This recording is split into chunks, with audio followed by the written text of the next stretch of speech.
Monday, Dean here with Stevie TPFL. If you want to get all technical, from such things as the NASCAR package, appearing on the Morning Grind podcast, not appearing, hosting it. That's his that's his baby.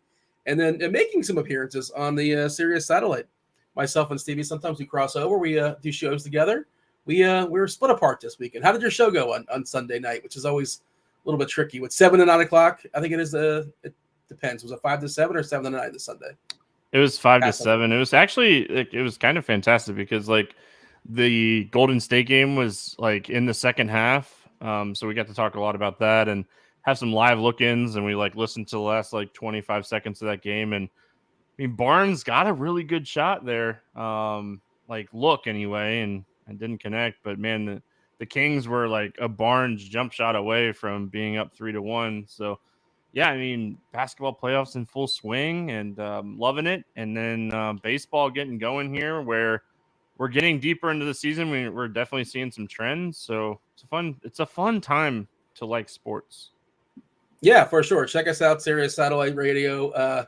Saturdays and Sundays, myself, Eric Beimfor, a Beer Makers fan, and Stevie as well. We kind of work different combinations on the weekend. Usually 3 to 5 on Saturday, typically 7 to 9 on Sunday, but check your local listings, right? And the Barton shot was fine. I saw people complaining about it, but you're kind of results based that, considering the situation and all that, wide open 3 essentially, right? That was a perfectly fine shot. It's a make or miss league. He missed it, but if I'm the Kings, you're mad you missed it, obviously, but that's a fine shot. It's fine, right? And of course, bummer, I'm not sure if you saw the news as far as Fox. Fox now is doubtful with a finger. Dislocated finger, I believe it is, for Wednesday. So that's a huge bummer for the Kings. Hopefully, I mean, I guess if he plays, he'll probably be dinged, I imagine. I don't know if you can just tape that up or how that works, but doesn't look good as far as the Kings going forward. But they gave him the doubtful tag, which is not promising, obviously. Giannis is back tonight, though. Giannis Antetokounmpo taking on Miami Heat. Miami's up 2-1 in the series, and the second game, of course, is the Lakers and Memphis. We're not here to talk basketball, though. We're talking baseball. Taking y'all straight up the lock. I think it's 7:07, technically, on the East Coast. Of course, we yielded a crunch time crew about 6:15 on the East Coast. You guys get Chief Meteorologist Kevin Roth, Keith Eyster, Iceman, as well as Tim talking some baseball. That's what we yield to in about an hour and 10 minutes. But, Steve, we get comfortable here. 7-gamer, plenty to talk about. Happy to talk about this slate from all the angles. Chat, feel free to jump in, join the conversation, keep the conversation moving, because we're gonna need your input of this one. We got to stretch this 7-gamer for sure. It's pretty straightforward. Stevie, your thoughts as far as the screenshot on this slate? I think it's pretty straightforward. Certainly from pitching, at least SP1, we can say that, I suppose. But yeah, screenshot in the slate. What do you got for me?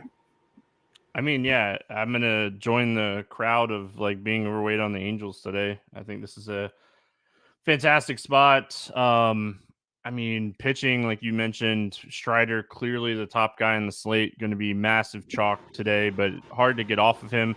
I do really like Jordan Montgomery. We'll talk about that. I think Sonny Gray always has, some upside, so we can talk about that as well. So there are potential pivots here, but I mean, hands down, top pitcher on the slate today. Gets a good umpire behind the plate. And a great spot going up against Miami for Spencer Strider. It's funny. I was looking at the bat. Shout out the bat. Shout out Derek Carty. Do support Derek Carty. And this is just DK wise as far as the projection. I don't know if I've seen this all season long as with this many games, with this many pitchers throwing baseballs. The difference. You want to take a guess? I'm sure you probably looked at it. Maybe you forgot. I don't know, or maybe you didn't look at it from this perspective. Strider's projection is median projection. How many points more is it than the next guy, the second best pitcher as far as projection on the main slate tonight? 9 more. Okay, I was looking at. I had RotoGrinders projections up, so I just guessed off of that. Yeah. He's projected as a median projection. This is outrageous, by the way. 29 fantasy points on DK, which really is silly. And also, a lot of times you see point per dollar raw points matter, obviously, but point per dollar wise, it's really hard to be 10.9K and be the best point per dollar player on the board, but he is. He's the best point per dollar play as well. And that's look, you look at all these pitchers, you line them up as far as K rate dating back to the last season. Strider's got a 38.6% K rate. The next highest guy is Edward Cabrera. We can't throw strikes this year. 24.9%. He's got the field by 13-14% in K percent, which is just a massive number. And then another, like, he's at the highest K rate, Stevie. He's got the lowest Sierra by a half a run, more than a half a run. Alex Cobb at 3.12, Strider at 2.49. The only argument you can make, and if you want to make the argument, is it's ownership, right? Obviously, Strider is the best pitcher, and like variance and betting on small samples and that kind of stuff. His ownership right now currently projected 68% on DK. That is according to the bat. I wonder what the plate IQ. I assume it's something similar. 71%. So yeah, somewhere between 67 and 71%. And I don't think I'm going to be under that. I think I'm going to be over that. You only make 3 lineups typically. I assume you're making 3 lineups tonight. Are we going to meatloaf it with 2 out of 3, or are we just going to go full Strider and just get different elsewhere? I'm underweight on Strider. If we're going to project him, because I'm playing 5 lineups. They have a couple really cool contests running like single entry, and I was like, I like this slate. I'll build a couple extra over on DraftKings. 2 lineups on FanDuel. 1 Strider, 1 Montgomery on FanDuel. 3 Strider right now out of my 5 on DraftKings. So it's like underweight, but it's not like fading him by any means. So there's, if you're trying to play like Renfroe, Ohtani, and Trout on a lineup, it's going to be really hard to get Strider in there as well, unless you're going to be building the same lineup as everybody else. So I made a couple different like Angel stacks. Like I think 3 of my 5 teams on DraftKings is like Angel stacks. So I did 1, with Strider, 1 without Strider, and I think I did 1 with like Montgomery Gray. So I think that Strider is the best pitcher on the slate. I'm not like dishing that at all. I do, however, I like Jordan Montgomery a lot today. I think he's kind of flying under the radar. His ownership's not high. His price is kind of up. He has a great price tag on FanDuel. So we just look at this lineup, and there's so many strikeouts in this lineup between Conforto, JD Davis, Ruff, Villar, Yaz, Bart, Crawford. Like, he's really just kind of getting around Flores and Estrada. This team has a massive 30% K rate against left-handed pitching this season alone. And they're bottom 3 in almost every stat against left-handed pitching. So talked about this on Friday with Luke AC. I think Montgomery's a better pitcher than Luke AC, and I'm going to attack it again. Until the Giants kind of get it going against left-handed pitching, I'm just going to keep attacking them. Yeah, but the only thing with if I'm going to knock it to some degree as far as Montgomery, he's going to see a fair bit of righties, and his splits are pretty dramatic from a K perspective dating back to last season.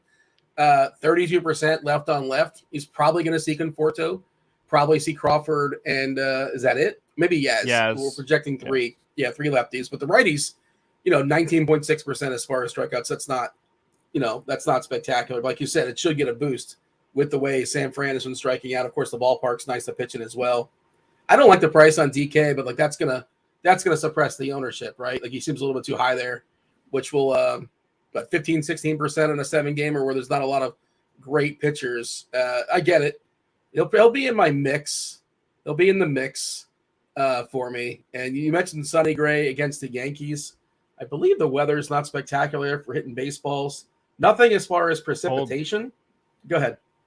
No, it's cold. I was just agreeing with you. It's cold. Oh, yeah. Okay. I thought I heard you say something else. Yeah. The temperatures in the 40s.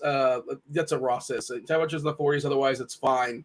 Do we have anything as far as weather edge popping or big enough sample? 32 game sample. There's a crosswind as well, too, for what it's worth, 8 miles per hour. A negative 26% in homers in 32 previous games of similar weather here in Minnesota. Runs to get a boost at 8.9%, so take that for what you will. Yeah, and the ERA, 7.1% increase. Nothing really as far as weather, though, right? Jumping off the board. Sam Fran, huge sample, 440 games, slight decrease in homers, slight decrease in runs, so not a great environment to hit baseballs there in San Fran. Winds blowing out 11 miles per hour, but in that ballpark, they built it to basically suppress or make it as subdued as possible, or wind doesn't matter a heck of a lot in San Fran. Anything of notes? I didn't see anything earlier, and I don't think anything's changed, right? As far as weather here, we have some domes in Milwaukee. We have a dome in Arizona. I'm not certain if those are open just yet. Do we know if those are opened or closed, or not just yet? Arizona's open. I would assume Milwaukee's closed. I mean, it's pretty cold there. is the temperature in Phoenix? This always drives me wild. 90. Yeah, okay. The dry heat. Open it up. God forbid you buy some AC for your fans, but okay. Well, I mean, dry heat. they spend the rest of the summer. I mean, they get 1 or 2 months where they can open it, and then the rest of the summer it's like 115. So, open it when you can. And fans like to see home runs. The ball's going to be flying a lot better with the roof open. So, that game's fantastic, by the way, from Bat's perspective. So, it's a really interesting game. So, I would assume, looking at like Miller Park, I would assume the roof is closed. Yeah, it's going to be in the 40s there today. Stevie, if you were going to the game in Arizona and you make the decision, it's up to you. You're going to the game, right? You're going to be you're not covered by whatever. Like you can get some sun theoretically. Do you want it the roof open or closed? 90 degrees. Open. I want to see home runs.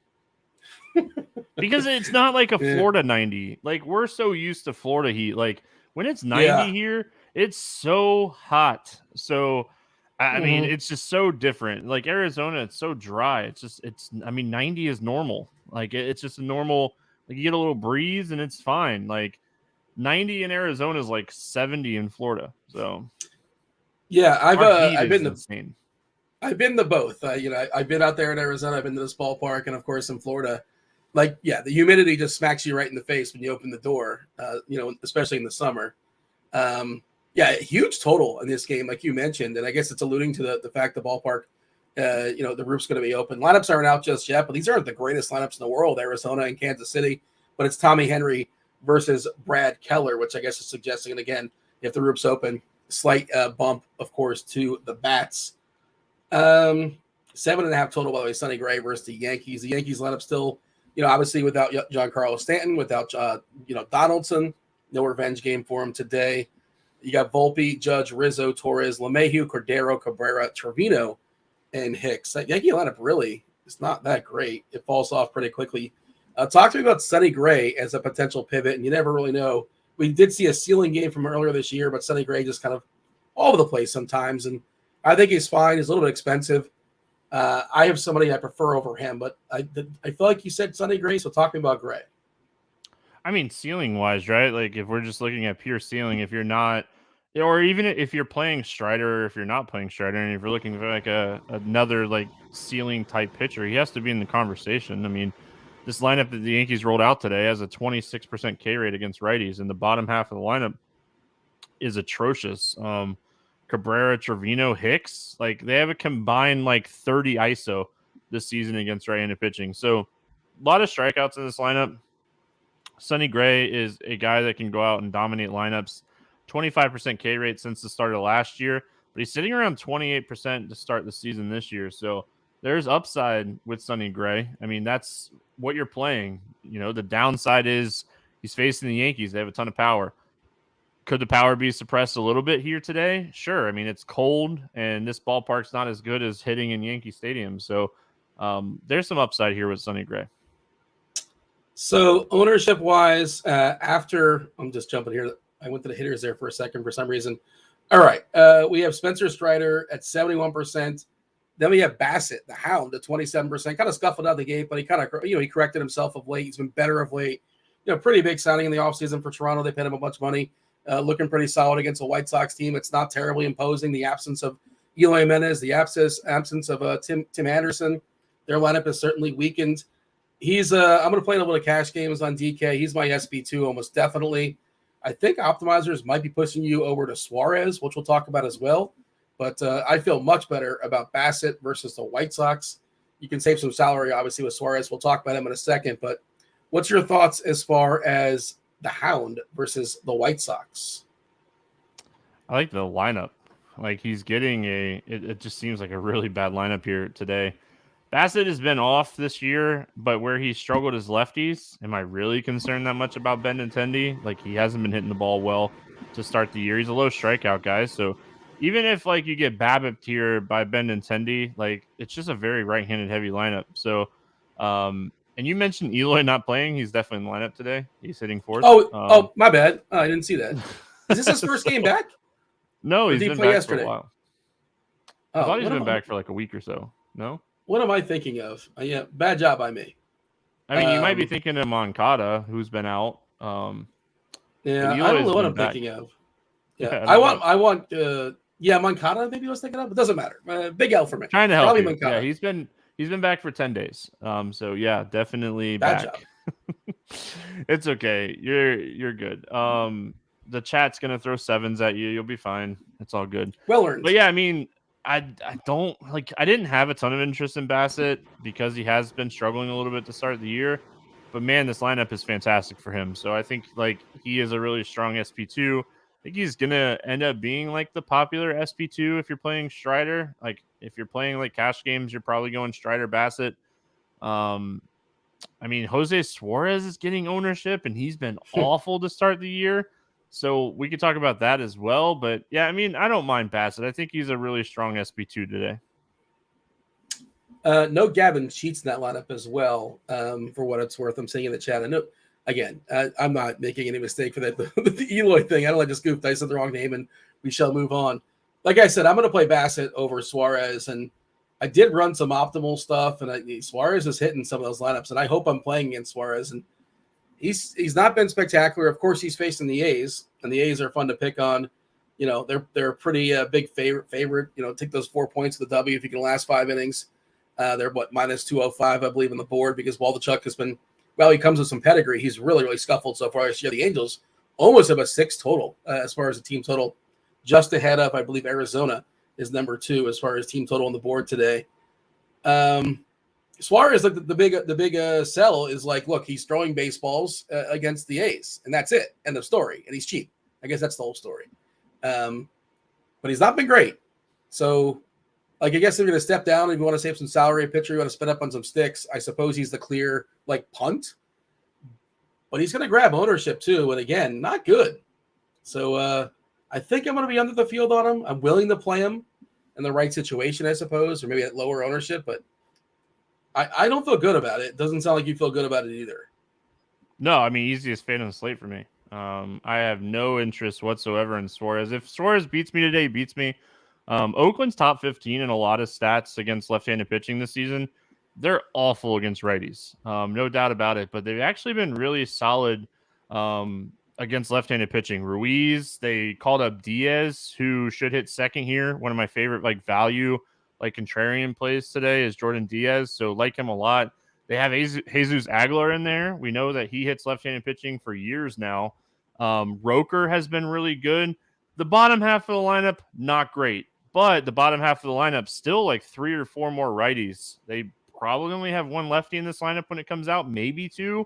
And Suarez just can't get right-handed batters out this season. 13% Ks, 13% walks, 457 WOBA, and a 45% hard hit rate against righties this year. So, like, yeah, I get it. The A's, usually a team we want to pick on, but I think that's a team you usually want to pick on with, like, right-handed pitching.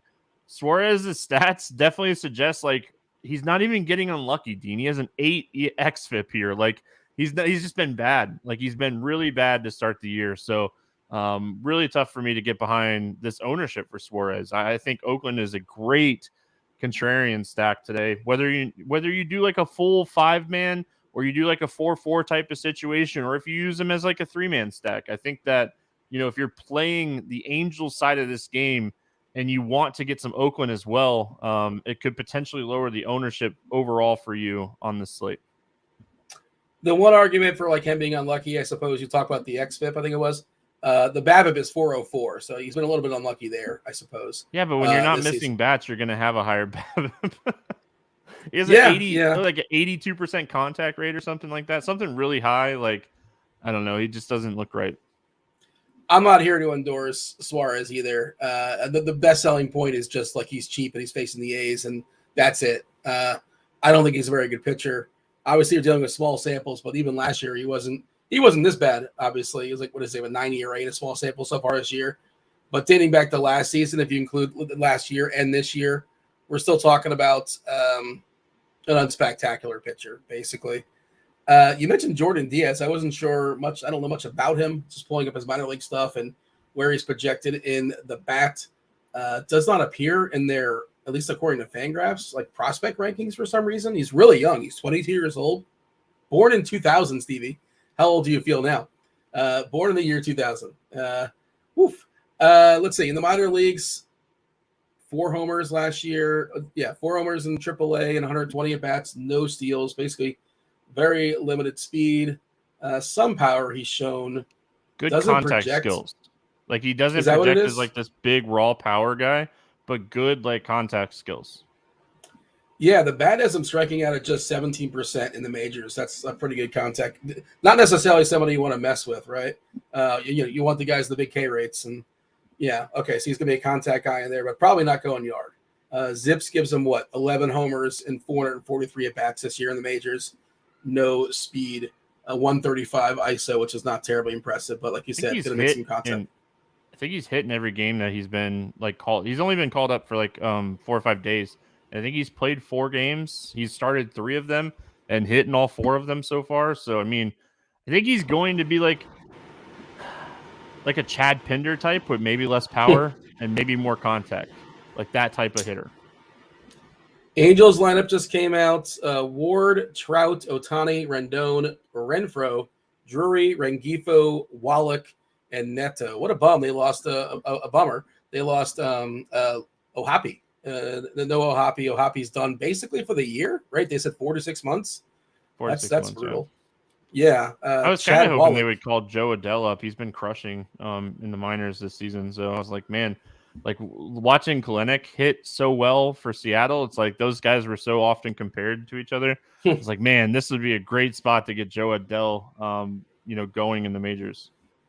Well, they need a catcher, but I know what you're saying. Adele's is when he hits the ball, man, that guy's got some insane power, but he's had some issues a couple times. I'm sure he's not done yet, right? He's a guy that can be like a post-type sleeper as well. I was looking at some of the baseball savant stuff, and you mentioned Kelenic.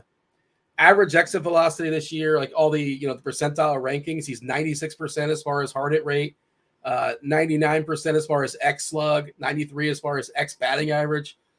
In the 90s for barrel percentage. Like it's small sample stuff, like whatever we have so far this year, but it's not fluky. Like the results he's getting, he's smashing the ball right now, Kelenic. And if he's like legit, that Seattle lineup and their pitching staff, I think Seattle's a really interesting team to make a run, assuming they stay healthy, yada yada, come the World Series. I know it's super early, but yeah. No, you mentioned baseball savant, and like I did a little dive on like Jose Suarez earlier, and like one of the reasons that he's getting hit so hard is like his curveball and his changeup just not good, man. Like he's getting hit hard because his pitches are just not generating spin. Is that being rushed? Is that not getting the old rosin enough on the hands? But yeah, I mean his numbers just look bad. Like there's thought behind my Oakland love today for sure. Yeah, well, that's the thing. Is it's one of those things where it's like, oh, he's going to be reasonably heavily owned, like the most popular cheapie, around 25% or so.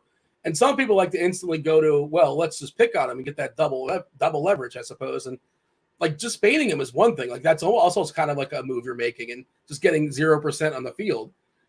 Like he can go out there and throw 4 or 5 innings, give up 3 runs, no homers, and the A's stack stinks and he stinks. Like both those things can happen. Right? You don't, yeah. So, but you're saying it's possible you think Oakland just puts up a 5 spot in the first 4 innings, and then they're locked in for 9, obviously, and maybe that they scratch off a couple more, and they're cheap. They're cheap. And maybe not. Yeah, maybe not the 5 part of your stack. Maybe like a 3 as like a mini stack, like your second team. I suppose that's worth considering. And we'll talk about that when we get the stacks soon enough. It's like a peek Detroit at the chat. too. Detroit's that other team that I like as like that cheap secondary type of stack today. I think Ray is he doesn't project for a lot of ownership, but I mean, I think that like Colin Ray is a journeyman that doesn't strike people out. And I know Detroit's bad, but I mean, there's some hitters in this lineup that are okay. There are a bunch of like ground ball hitters and they're facing a fly ball pitchers. So, I mean, this might be a spot we look at some of the Detroit bats. Kind of goes in the conversation of like Colin Ray and potentially playing him. Like I get why people would have some shots on him today. And like, I think I even have him, like I have some at bats and I have him on one team, like 1 out of my 5. And I have Detroit, I think on 2 of my 5. So like, I get both sides of it. Detroit's awful, but Colin Ray's not good either. So it's really interesting when it comes to like Colin Ray, for instance, because Bassett is going to get some ownership. Suarez is going to get some ownership. And then I think Colin Ray is like that third type of like SP2 today.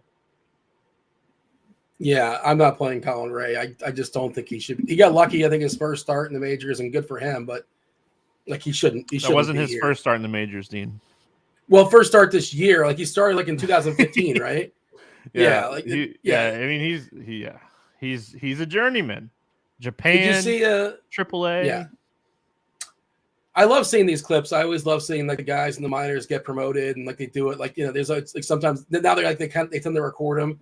Did you see the Pirates record their their journeyman minor leaguer 13 years? Can't remember the guy's name, and he's probably not great, but cool, good for him. He never gave up on his dream, and now he's playing with the big club there in Pittsburgh. Pretty cool video. All of these videos are always spectacular. You see them a lot of times with the prospects as well. Like when they get called up, it's always exciting. But I'm not playing any Colin. Like, again, cool for Ray. He's living his dream, pitching in the majors. He fought his all the way back, but I don't like his chances. In the chat, they're talking about Rendon is washed. He's not been good this year, Rendon, and there's reasons to think he might be, right?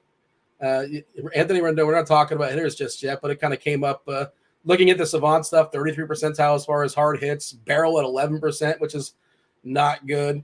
Max exit velocity, not good. I don't know, man. Rendon in this Angels stack, you talk about stacking up the Angels. How do you feel about Rendon? Is he one of those guys that you're okay not grabbing, or do you think he's he's going to get – he once upon a time, not that long ago, he was really, really good. That was in Washington, right? With the Angels, I think he's basically been horrendous or injured the whole time, if I'm not mistaken. Was he ever good with the Angels? Maybe in a small sample. I might be forgetting a year, but it's not been good for the Angels. It's like when they signed Mo Vaughn. Remember that back in the day? Did not work out. There you go. Shout out to your Red Sox. The hit dog? That was his nickname, right? The hit dog, I think it was. Rendon, washed, uncertain, incomplete. I mean, we're talking about a dude that had a 488 xWOBA last season against left-handed pitching. So I don't know if I want to say he's washed yet or he's off to just a cold start for the year. Like, am I playing the Angels? I'm definitely getting exposure to Rendon. Waldichuk's not good. Rendon's hitting the ball up in the air. Maybe he's messing with launch angles and it just hasn't got there yet. I don't know, but he has a 64% fly ball rate against lefties, and he's only hitting the ball soft at a 9% clip. So is his power down? Maybe. I mean, what's the distance? He's hitting the ball in the air. What's the distance? What average distance? You got that? Yeah, I mean, popping it up. 313. Okay, is his that's average pretty good. Distance. I think that's pretty good, right? Yeah. No, I mean, it's solid. It's not in the majors. I mean, Little League, you'd be hitting home runs, but in the majors, that's hitting it right to the left fielder or center fielder. So, I mean, I'm not fading him by any means. Ward's off to a slow start. Why are we talking about Ward? If there's a guy that I'm leaving out of my stack, why not, be this Taylor Ward, cheap, type of play that doesn't have a lot of power upside anyway. So I feel like a lot of people are judging Rendon way too early in the season. Good numbers last year against left-handed pitching. So, yeah, I mean, overall, I think. How much did he play last year? Wasn't he hurt all last season? They brought him back for a week. Am I mistaken? Ward? Oh, I thought you were talking about Rendon. I'm sorry. No, Rendon played a lot last year. He did? Okay. Yeah, he had 60 at-bats against left-handed pitching last year. Okay. More than I thought. Not a lot. Yeah. Not a lot, but I mean, when the Angels just couldn't stay healthy last year at all. So we'll see. Yeah. I mean, I think the Angels as a team they're really good against left-handed pitching. I feel like every Monday they get a lefty, and we talk about this every Monday. So you believe that the Angels are the best left-hand hitting team in baseball? I believe. Is that what the conversation we had? That was our conversation. Yep. Yeah. Tampa's actually crushing lefties this year. They're crushing everybody. Really yeah, I know. But the top three teams in baseball this year against lefties has been Tampa, St. Louis, who you mentioned, and the Angels, who I mentioned. All right. I would just say, by the way, if I was making that Angels lineup and nobody's asking me, I would have Hunter Renfroe hitting in front of Rendon, because Renfroe, I feel like legitimately, I have no question marks about him smashing left-handers. But whatever. Give Trout some protection with Renfroe behind him. I don't disagree with that at all. Other pitchers that are worth noting, throw them out in the chat. I'm just catching up in the chat now. I'm scrolling back up. Hey, if you guys are hanging out in the chat, kindly hit that like button, subscribe, turn on those notifications. It helps us out immensely. I know there's no Spidey bumps today. I don't think that's your incentive to get the Spidey bumps. Stevie, do you have anything to offer the people as incentive if we get a certain number of likes as far as a threshold? Anything to bribe them with? What is your version of a Spidey? You don't have one, do you? A Spidey bump? I mean, I'll give out a home run. I'll give out a low home run. Let's get the smash. Yeah. All right. I'm not TJ, but I can find a home run to give the people. So, you mentioned like other pitchers on this slate.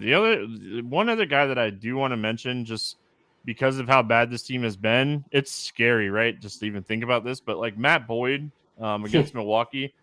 Milwaukee's been atrocious this season against left-handed pitching, and even if we look at their numbers since like dating back to last year, this lineup that's out there today, 27.5% strikeout rate against left-handed pitching. Boyd will have these games where he just clicks and has monster like strikeout upside. He hasn't been great this season. I don't want to do it, but the matchup, like if we're just looking at numbers and we're not looking at like names, I think like you definitely want to consider him if you're running more than like 3 teams today, more than like 5. If you're playing like a 20-incher max or like a 150, he would definitely be in my pool today. But I also I like the Milwaukee bats too. I mean, they ran out 8 righties against him today. So like the upside is certainly there for the Milwaukee bats as well. They haven't been hitting well. Yeah, Terang is the lefty batting 9th. They have a dude named Perkins who's batting 8th, Blake Perkins, 26-year-old, team ranked prospect number 24 in the organization. So he's not a prospect at all. He's kind of too old to be a prospect. Projected to strike out a ton according to the bat, 26.6%, and not a lot of power. I'm not really sure what this guy does here. You ever see The Office Space? Like, what is it you do here exactly? I'm not sure what Blake Perkins does here exactly, but a little bit of speed. He's got some speed. We'll give him that. Okay. He was in the Yankees organization in 2022. He went 12-17 with homers and bags in Double-A. And in Triple-A, 3-4. So 15-20 he did put up. We'll give him that. Some speed there, a little bit of pop. But I don't know if I want to play Boyd, but to your point, there's so many strikeouts in this lineup. Rousseau leading off, who may turn into Christian Yelich at some point in this game. When or if a righty joins the conversation. Adames at 30%, Anderson and Voit 37% strikeouts dating back to last season in a huge sample too, 184 at bats. And you know what? The power's not even there either. You think of Voit, you think of him as a power guy, right, Stevie? An 89 ISO. That's terrible. How old is Voit? He's got to be washed. That's it. We're mushing everybody today. We're making an all mush lineup. He's got to be at least 30, right? Voit? Yeah, maybe 32. Yeah, this is it. I think this is it for Voit. He's always showing off how strong he is, right? You ever see him like unbuttons one extra button just for funsies? He's got some power when he gets a hold of it, but apparently, man, that ISO is much worse than I thought it was going to be. That's pretty brutal. I still don't think I'm going to play Boyd, but this Milwaukee lineup, not spectacular. Contreras and Anderson, the 2 power guys. Even Adames just kind of fell off power-wise. Just a 163 ISO dating back to last year versus righties versus lefties, which is, unspectacular. It's okay. Mr. Richards talking about the Boston Bruins. I watched watched my Panthers this weekend, and they absolutely got shellacked. It was not good. You don't care for hockey, do you, Stevie? You'll catch the occasional Lightning game maybe, but otherwise. Lightning, yeah. I mean, I watch playoff hockey's awesome. Look at this. Stamkos was fighting the other night. Like, it was like 2 like superstars fighting each other the other night. It was awesome. I don't know. I don't remember who it was. My dad texted me. He's like, "Did you see that?" I was like, "No," and I had to go like watch videos of it. I was like, "What?" Maybe Austin. What's the guy's name for Toronto? What's Aston Matthews? I don't think he's a fighter though. He's like their best player though, I believe, on the Toronto side. So that's my best guess, but I think he's too good to fight. Let's see. Can Devers homer off of Kramer? That's what Danny's asking in chat. That's a different slate, right? Am I missing something? That's like a 640 game, I'm guessing. The game that they didn't include in the slate. Yep. Oh, how upset are you? Because we could have had we could have got nice little 11 gamer, 10 gamer. Yeah. There's some juicy plays in those early games too. Taj Bradley, they kind of juiced him up as far as his price. No Jordan for that Houston lineup. Urquidy versus the Rays. Chris Sale. I'm still not sure what Chris Sale is, so I don't really know what to kind of like to. I don't know. I don't know if I'm just be playing him or not playing him because I think the K rate is really good, but he's also like getting hit hard when he's not striking people out. So that's your team. I don't. Again, not on our slate, but I have no idea. I assume Devers can homer off Kramer. Like, why not? I haven't thought about this, but like, yeah, he can. Devers can homer off of anybody. Let's see. They're asking if you still like Montgomery. You just talked about that. The White Sox lineup. It's too poo-poo to fade Bassett. There's a Johnny 5 reference from Short Circuit. Did I make that? Did somebody make that? I'm not really sure. I must have missed it. Danny wants to know about the Rangers stack. What slate is Danny playing? They're facing Lodolo. Oh man, lots of strikeouts and some power as well. I haven't put any thought into that slate, but that would have been a fun. Texas really beat up on Oakland. Adalis Garcia had himself a good game the other day against Oakland. I was looking at, and it's got a small sample, stuff like 22, 23 games in a season, whatever it is, Stevie. Oakland runs per game. They've given up 2 more runs to their opponents than the second worst team in baseball so far, that's outrageous. Like that can't sustain, I don't think. But still, their bullpen, a disaster. Their starters, a disaster. And that's in pitchers' parks, too. This just in, Oakland is terrible. But that's pretty wild, isn't it? That they give up 2 more runs to their opponents than the second worst team? Yeah, it's great. Yeah. It doesn't shock me. That's why the team's moving to Vegas. Yeah, well, money, but yeah. And I think the ownership group, they should swap out the ownership group. They shouldn't award these people for doing what they did for so long, but not to get into that conversation. And it's probably going to be a lot of fun. And I think they're going to build it on the Strip too, apparently, or close to the Strip. Man, Vegas, the rocket ship, right? Last 10 years or so. It wasn't that long ago that we can't have a team there because of gambling and yada, yada, yada. Now there's like 25 states that have ratified sports gambling. DraftKings and Fanduel are everywhere. It's a totally different world now.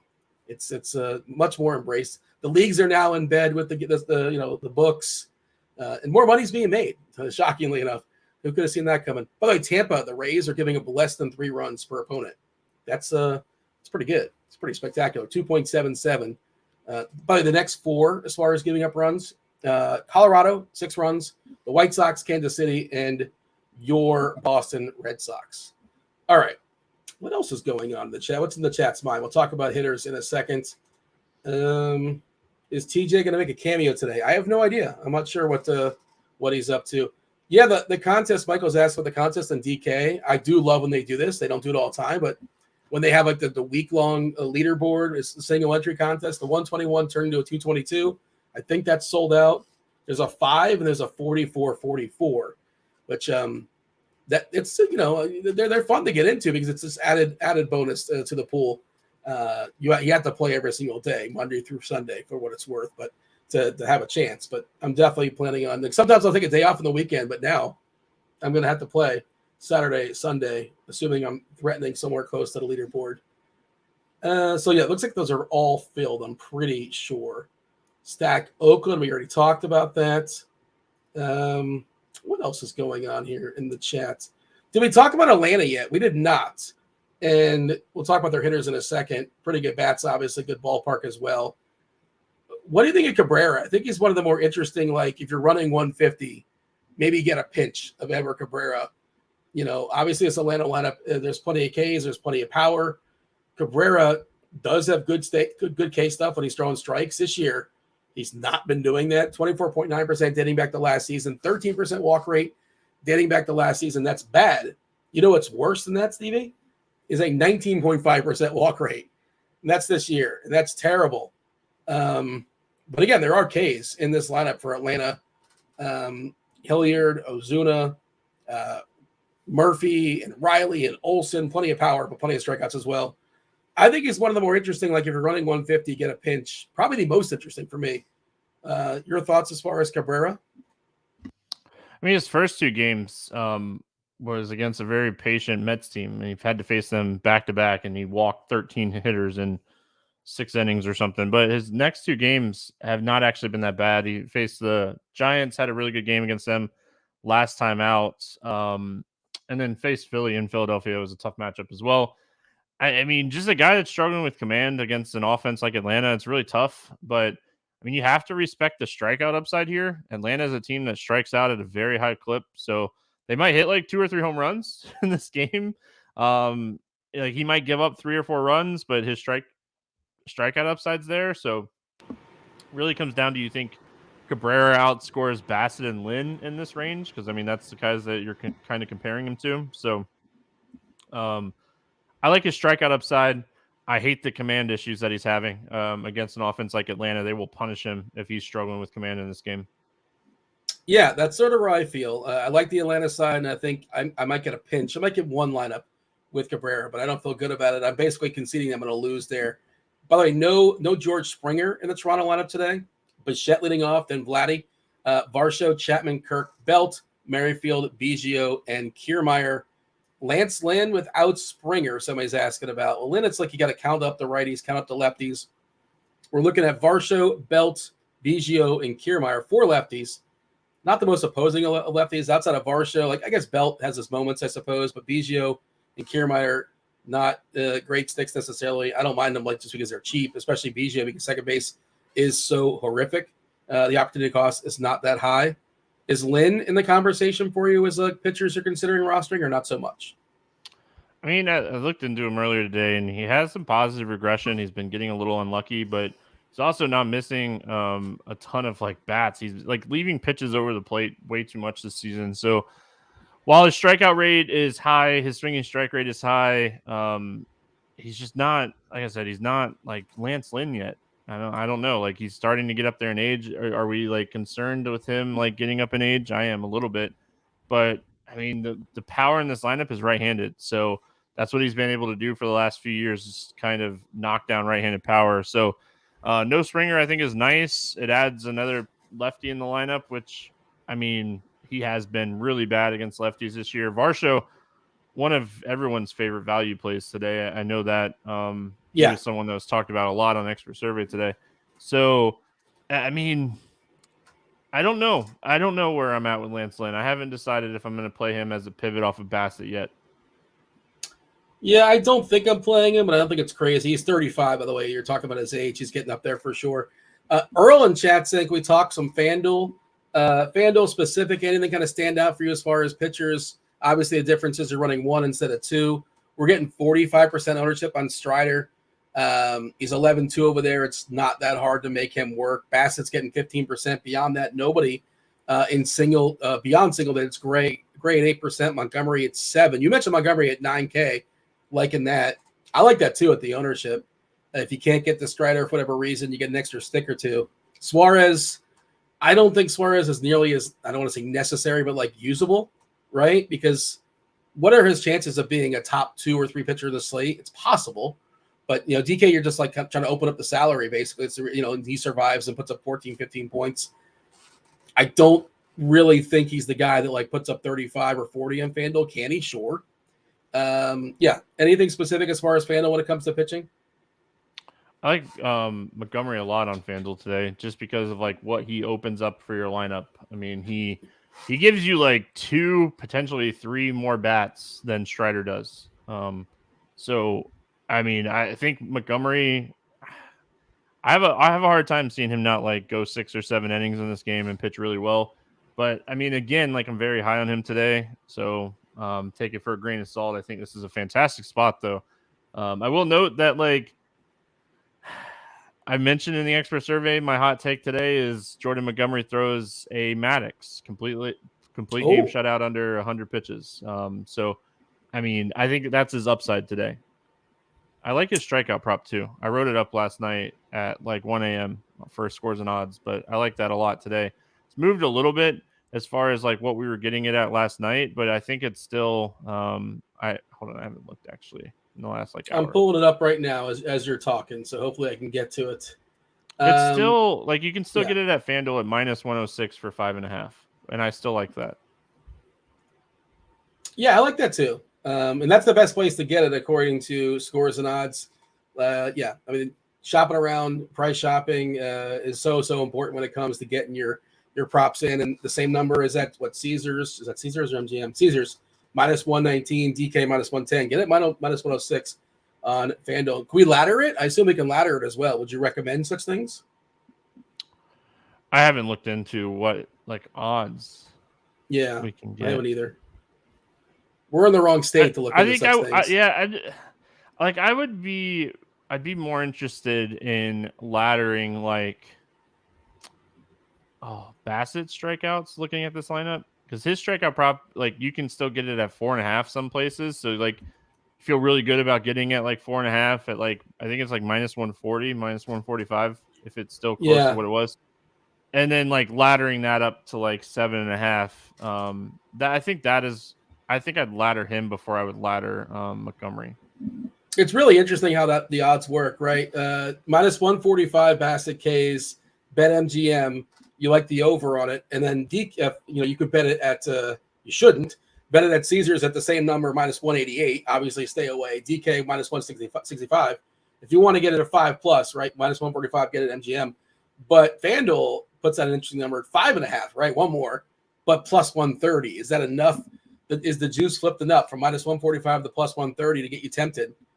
I probably bet them both, but I like the 5.5 on FanDuel as well. Get just 6 strikeouts here. I assume you agree or no? Obviously, you're getting pretty good juice. Both of them getting to 6? Say it again. Did you say both of them getting to 6? No, my kids are so loud right now. Like I hear them in my head, like over my headphones. So don't they know Daddy's working? They're aware Daddy's working, right? They know it's like this is a thing. They don't care. This is how food gets on the table. Yeah, they have no idea. They have no care in the world. Bassett over 6. I don't mind that. Like I said, plus 130. Plus 130. Plus 130. Yeah. Yeah. Like the White Sox lineup is really not good today. Bassett's not like this huge strikeout guy, but there's a lot of strikeouts in this lineup today. Can we bet sports in Florida? No. Me and Stevie are both in Florida, and we cannot bet. I mean, we can do like prize picks, there's if you know a guy, maybe you know a guy, that kind of thing. But you can't, play on DK or on FanDuel, and it's not getting the whole thing. It did pass, but we can't do it. We can't play. We can't do it. Maybe one day, or maybe we'll leave Florida. We'll see. I have no thoughts as far as Oakland, Boston. Wait, Oakland Sox. The O's and the Sox over with the Lakers win. Do we like that as a parlay? I have not put a lot of thought into that. I feel like the Lakers win tonight. But Lakers I don't know about. They look really good.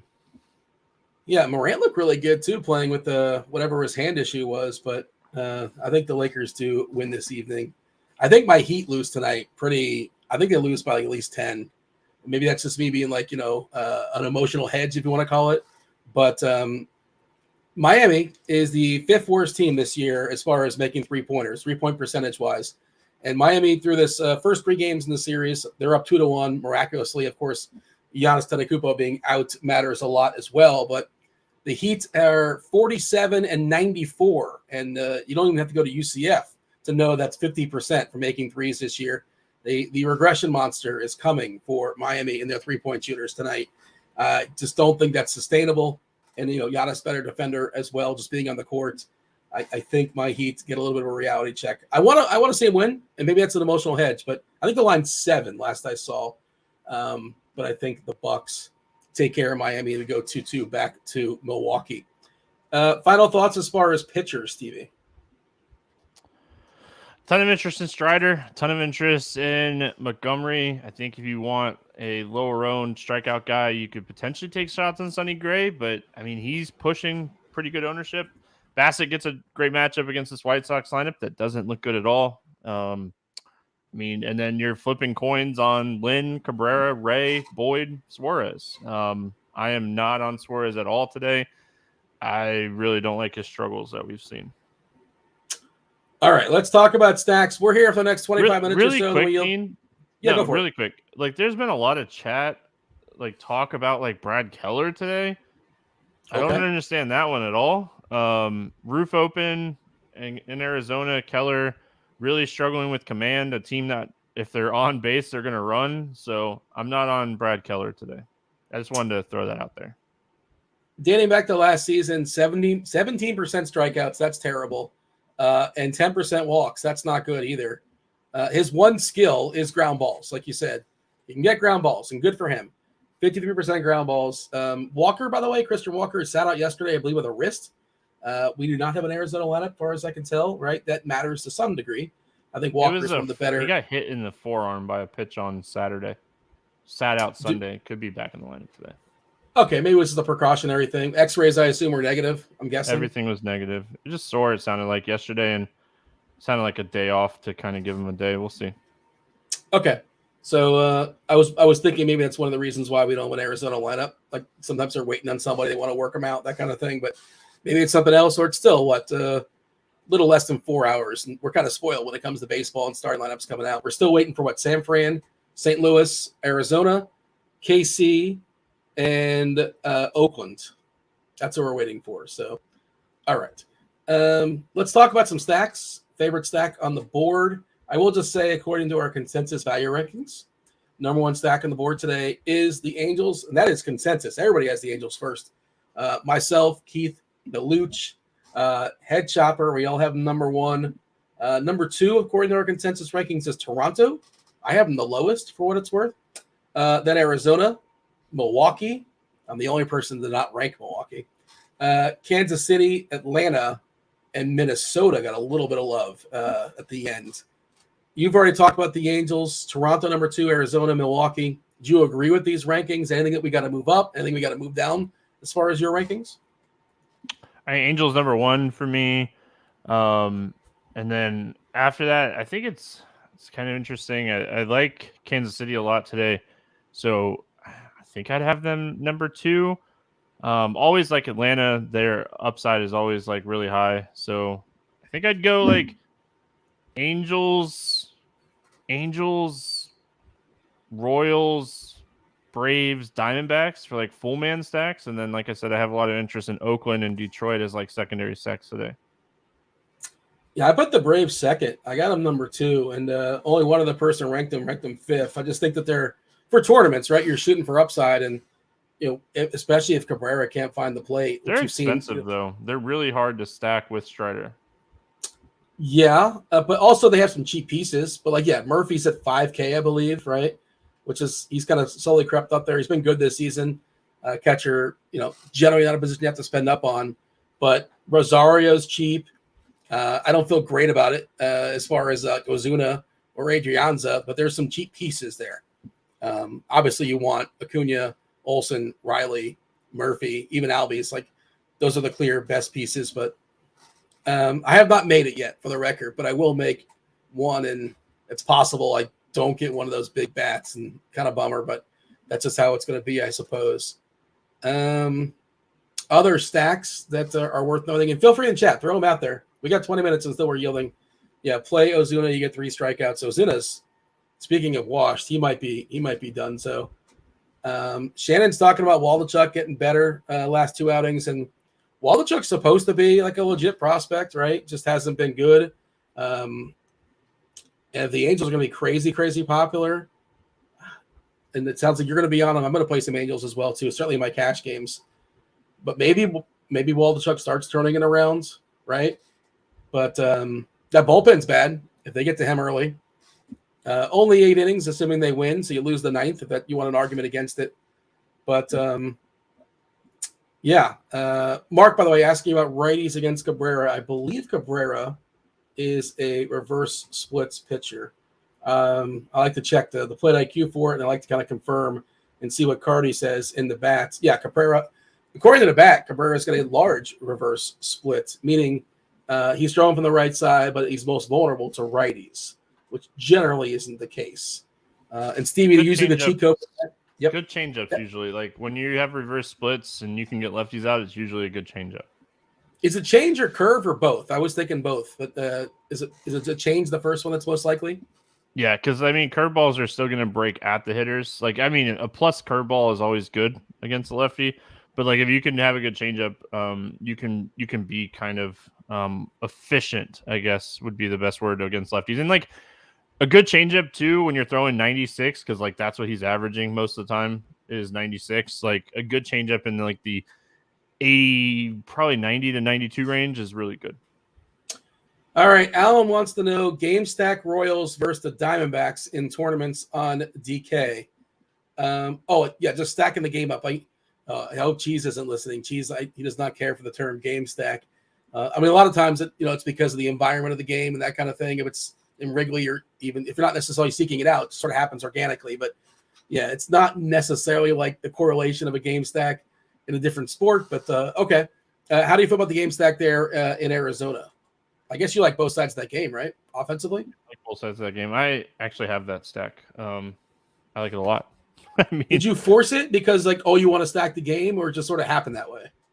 No, I wanted to stack the game. Roof open, 2 below average pitchers, in my opinion. Like, Henry's not good. Witt is in a fantastic spot. Salvador Perez, probably one of the most underpriced hitters in general on Fanduel today. I know we don't love playing catchers on Fanduel, but he's 2.7, where he's 4.8 on DraftKings. But once you get past Witt and Perez, it's just so cheap to stack Kansas City. So if you're trying to double barrel pitcher, this stack works so well today if Christian Walker's in the lineup. So I'm waiting to see if Christian Walker is going to play.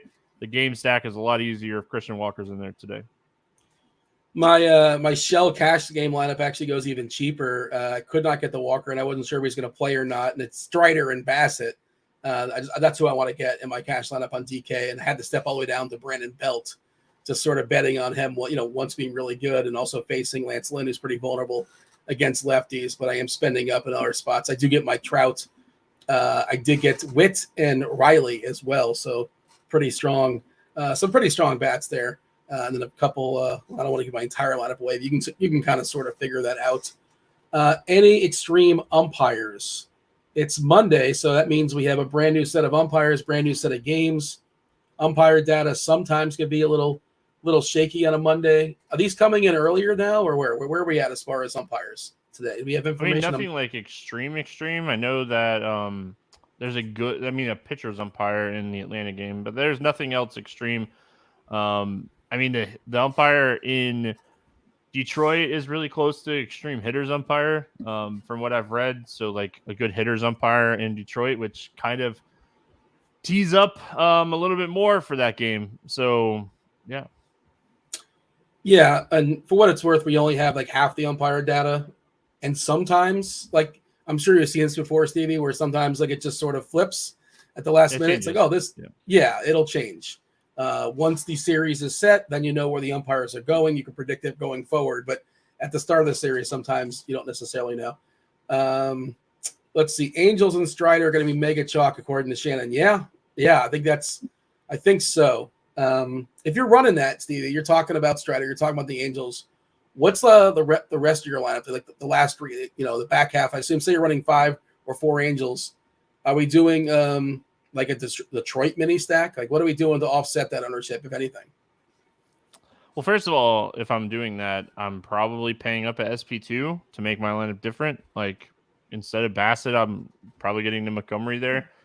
And then I've mentioned a bunch, I feel like today, but I'm looking at Detroit and Oakland as secondary stacks because they're cheap. I like the spot for both of these teams. And no one's really projecting for a lot of ownership on either team. I don't think there was anybody over 10% the last time I updated. Just did a little quick refresh. No one over 8% projected ownership for either one of these teams. So just kind of looking at these two teams to pair with the Angels as secondary stacks. And we just got the Royals lineup. And looks like a pretty normal. Reyes is back. You can play him on Fanduel. You can't play him on DK. So there you go.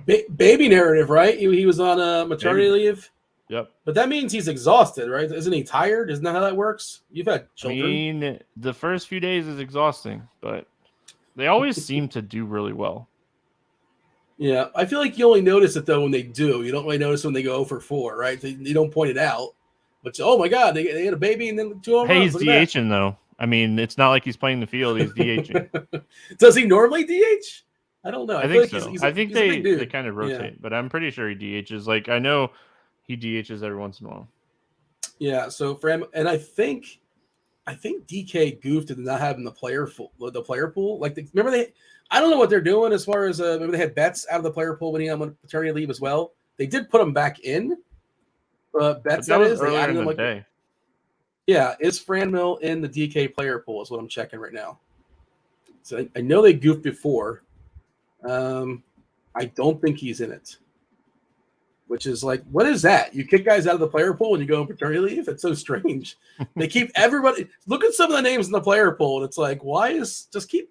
Look, I don't know the ins and outs and the X's and the O's or why it happens, but that does seem like an odd thing to do. So Rui in the chat's asking, will Reyes be added? I would imagine at this point probably not, but like usually they send out an email like in the morning and say like, our bad, we're gonna add this person to the player pool, but it's 6 o'clock on the East Coast, so I assume they're not adding him to the player pool. But this is not an official press release of any sort. Aaron wants to know Duffy or Drury on FanDuel for upside. I think it's Drury, right? Versus Duffy? Yeah.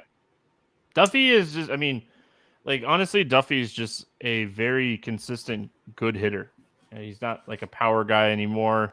Just consistent. So I would attack the home run upside for Drury.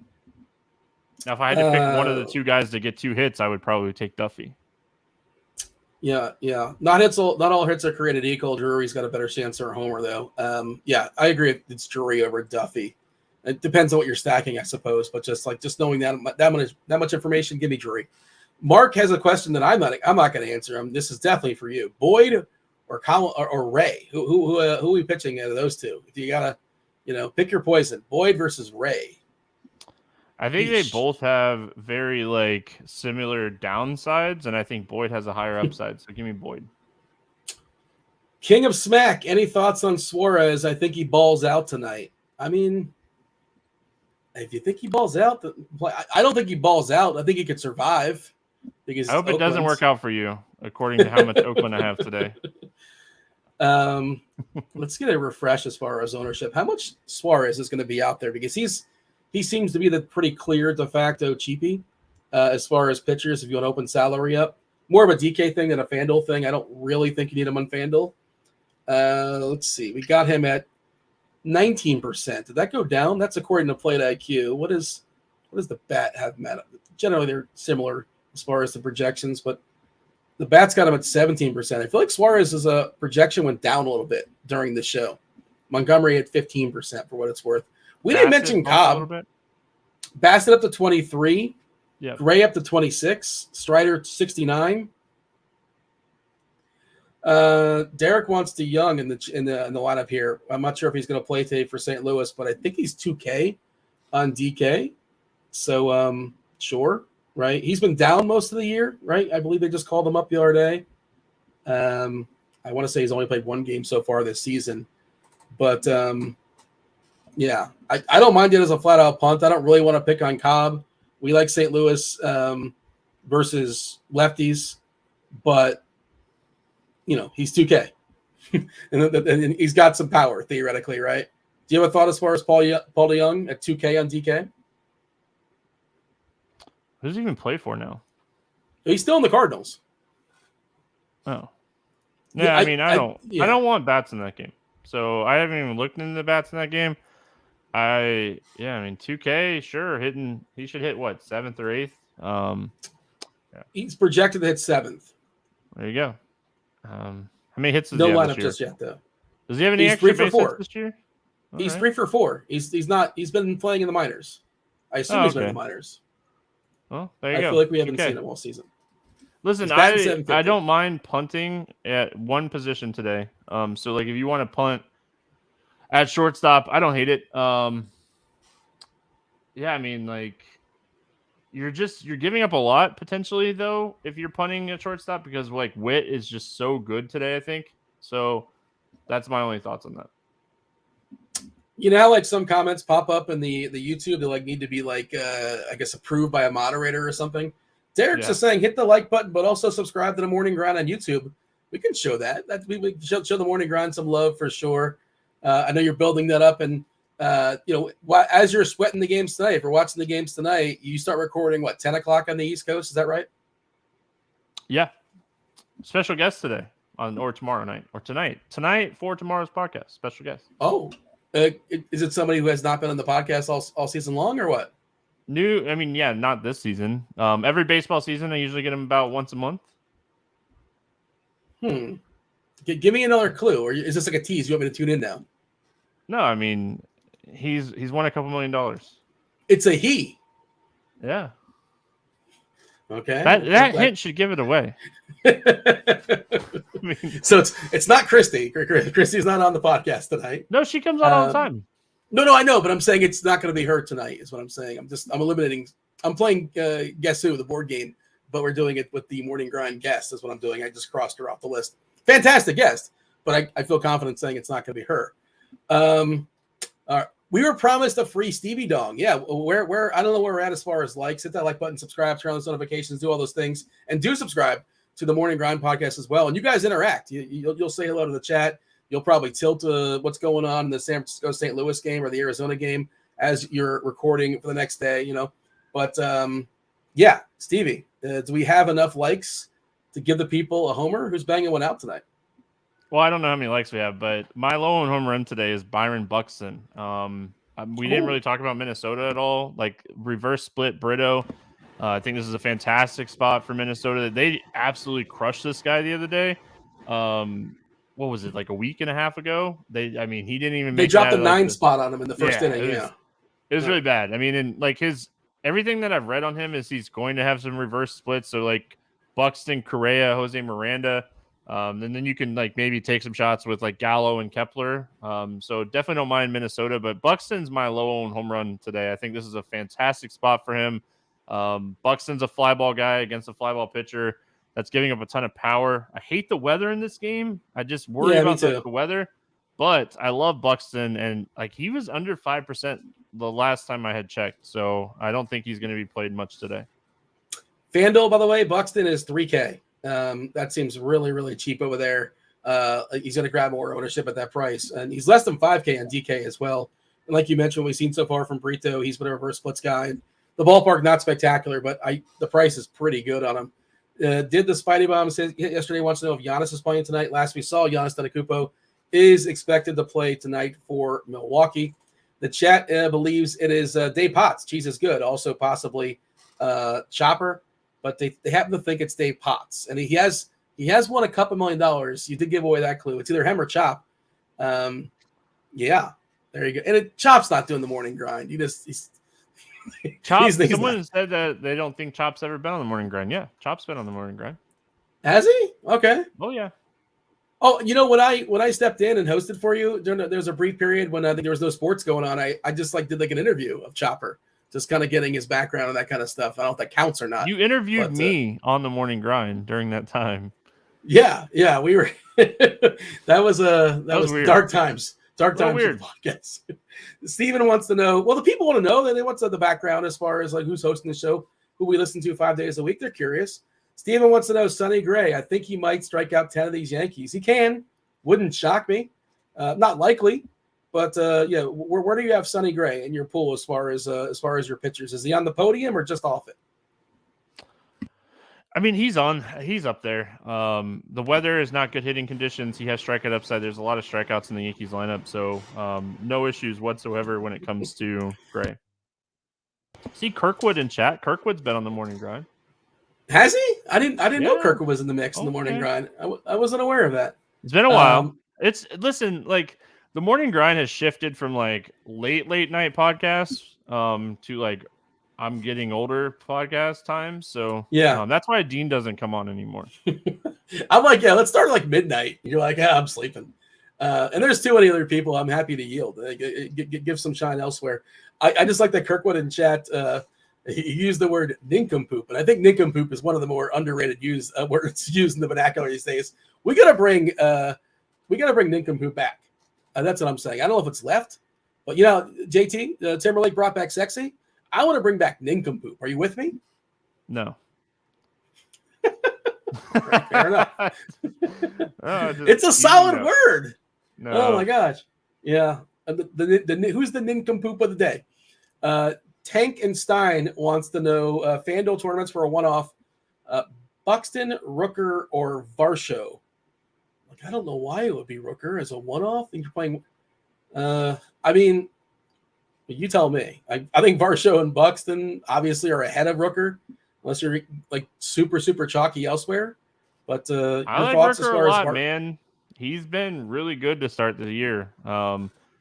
It's like, do you believe in his 2023 stats or his 2022 stats? I mean, so yeah, I don't like Suarez. Again, like the Suarez advanced numbers are just not good this year. So a guy like Rooker who hits the ball up in the air that has a little bit of power, batting probably third or fourth. I mean, if he's going to be the lower owned option and you're stacking like the Angels or something, do that. But I mean, I don't feel like a lot of people are talking about Rooker today, so I don't expect him to be pretty popular. Scallywag's another good one. Then J3 dropping Scallywag in the chat. So just great old timey words that we got to make. Of course, we want to make Mollywop the thing. I'm not sure if you're aware of that. I'm on that. That's one of my campaigns. Mollywop, trying to make that being a big deal. Kirkwood apparently had a very bad bet last week. Maybe yesterday it was. Maybe he'll talk about it on the podcast at some point, or maybe on this show. I'm sure he'll jump on and chime in. Do you want to play the stack game before we yield to Crunch Time? Crunch Time coming in just a few minutes, trying to see if there's any other questions. Just mostly thoughts out there. Yeah, Frambo not being in the player pool is egregious. I agree. Like, what are we doing here? Just click the right button. Don't mess with any of the buttons. Why would you kick them out? Like, it's just like any other, if you're dealing with the heel or something like that. Just leave him in there. I don't understand it either. Like, I don't know. Play him on FanDuel. He might be lower owned on FanDuel just because he's not in the DK player pool. A lot of people play on both sites. Gonna run a poll on Twitter tonight. Mollywopped. Skullduggery is a great word. I don't even know what does skullduggery mean? That means like up to shenanigans, I think. Is that right or no? What's skullduggery? No clue. I didn't know I needed a thesaurus for this show. Yeah, you think there would be an easier word for thesaurus, right? I don't think is there one. Why has Ozuna not been DFA'd yet? I don't know, but he's been horrific, and I don't know if he's going to last the entire season. Atlanta, if they have one fault in that team, it's their outfield. Outside of Cunha is really, really bad.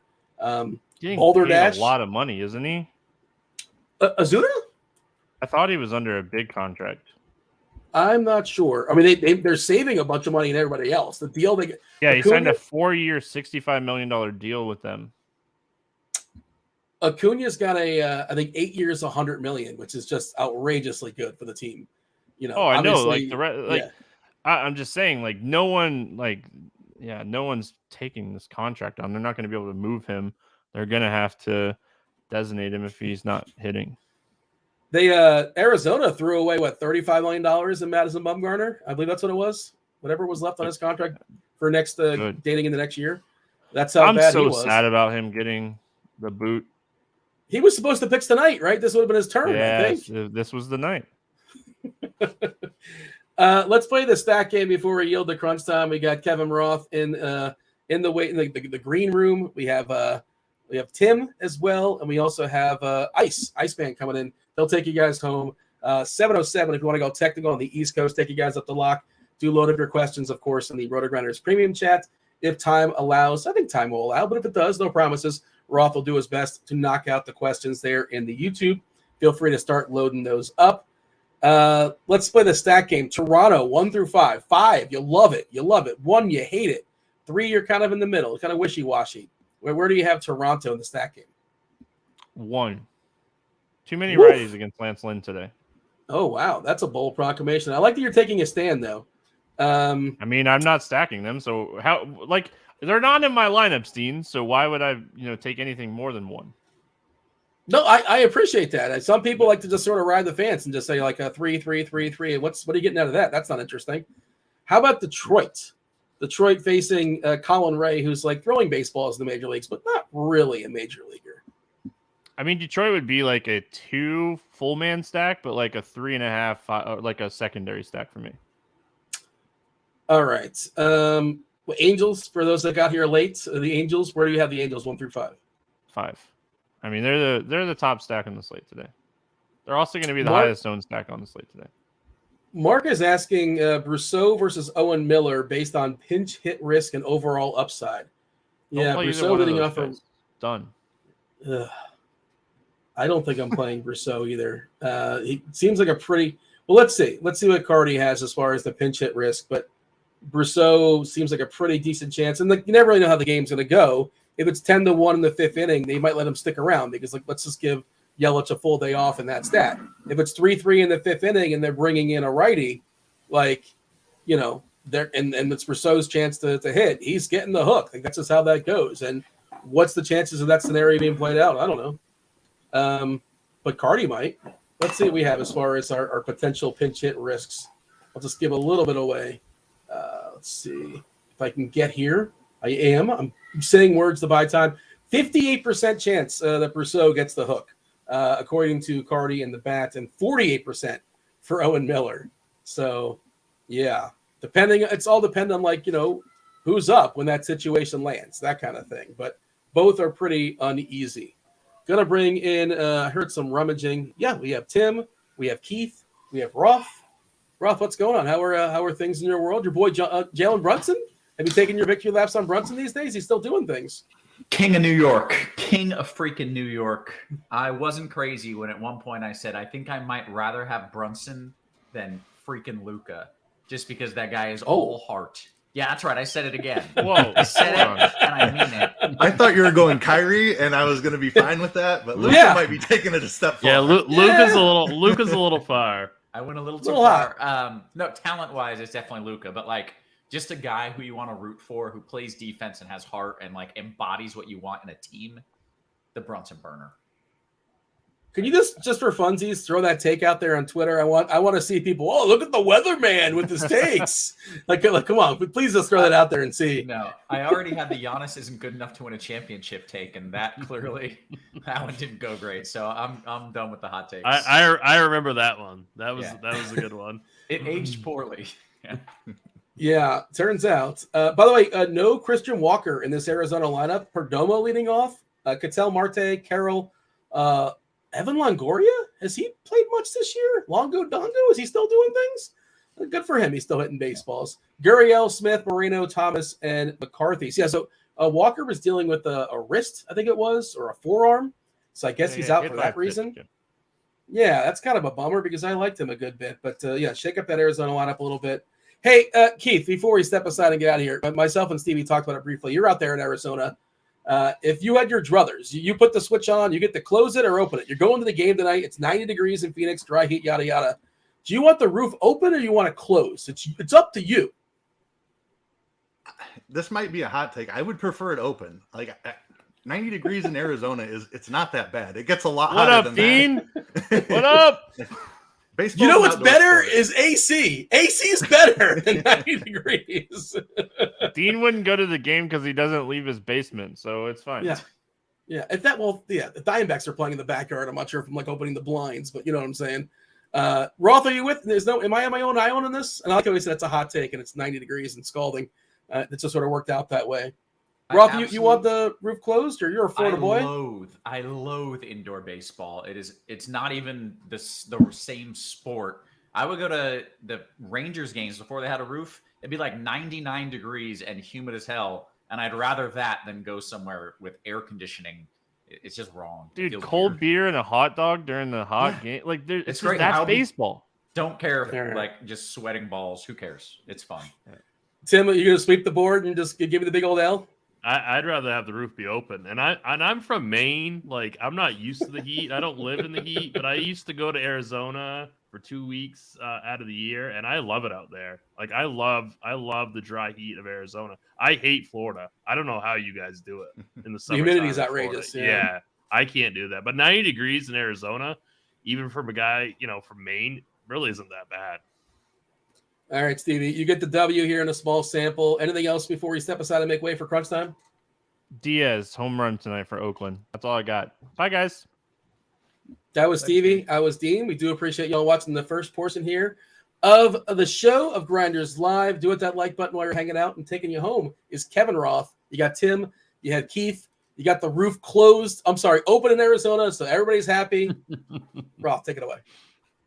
Good stuff, as always. I do want to point out, Dean said, I took the L on the small sample size, but everyone in the chat says indoor baseball sucks. I agree. Rather have it open. Literally every single person is in agreement. Nobody likes indoor baseball. So it is not a small sample size, Dean. You take the L no matter what the sample size is on that take. Hey, welcome to it, ladies and gentlemen. This is Crunch Time. It is sponsored by Fanduel, and it is the show where we have two of the sharpest minds in the biz taking you up into lock and then through lock, breaking it down for you, cash, GPPs. Of course, Fanduel, as we're sponsored by Fanduel. And then we'll talk some DraftKings as well, joined by Keith Eyster, a.k.a. the Iceman. What up, Ice? Not too much. We've got NBA playoffs rolling along, NHL playoffs rolling along, and a nice little baseball slate. So good night of sports here. Interesting slate. You might have to do some uncomfortable things, especially on two pitcher slates, but I think a very clear top offense, some very interesting pivots. So nice little 7-game slate here. Yeah, it is a glorious night. I told the wife like this morning, I was like, look, I'm calling, you got to put all the babies down. All I want to do tonight, I want to watch the Rays, my Rays versus the Astros. I want to watch my Tampa Bay Lightning, and I want to watch some playoff basketball. Like it's going to be a great night. I'm pretty stoked for it. We got Tim as well. What up? AKA TastefulTides. What up, Tim? Yeah, not much. Yeah, this is a really good tournament slate. I'm probably going to be watching hockey for most of the night, but I'm still ready to go. I'm excited for this MLB DFS slate. So I mean, it's a perfect size. I like the 6 to 9 game slate. So this is right in my wheelhouse. I really like the size slate.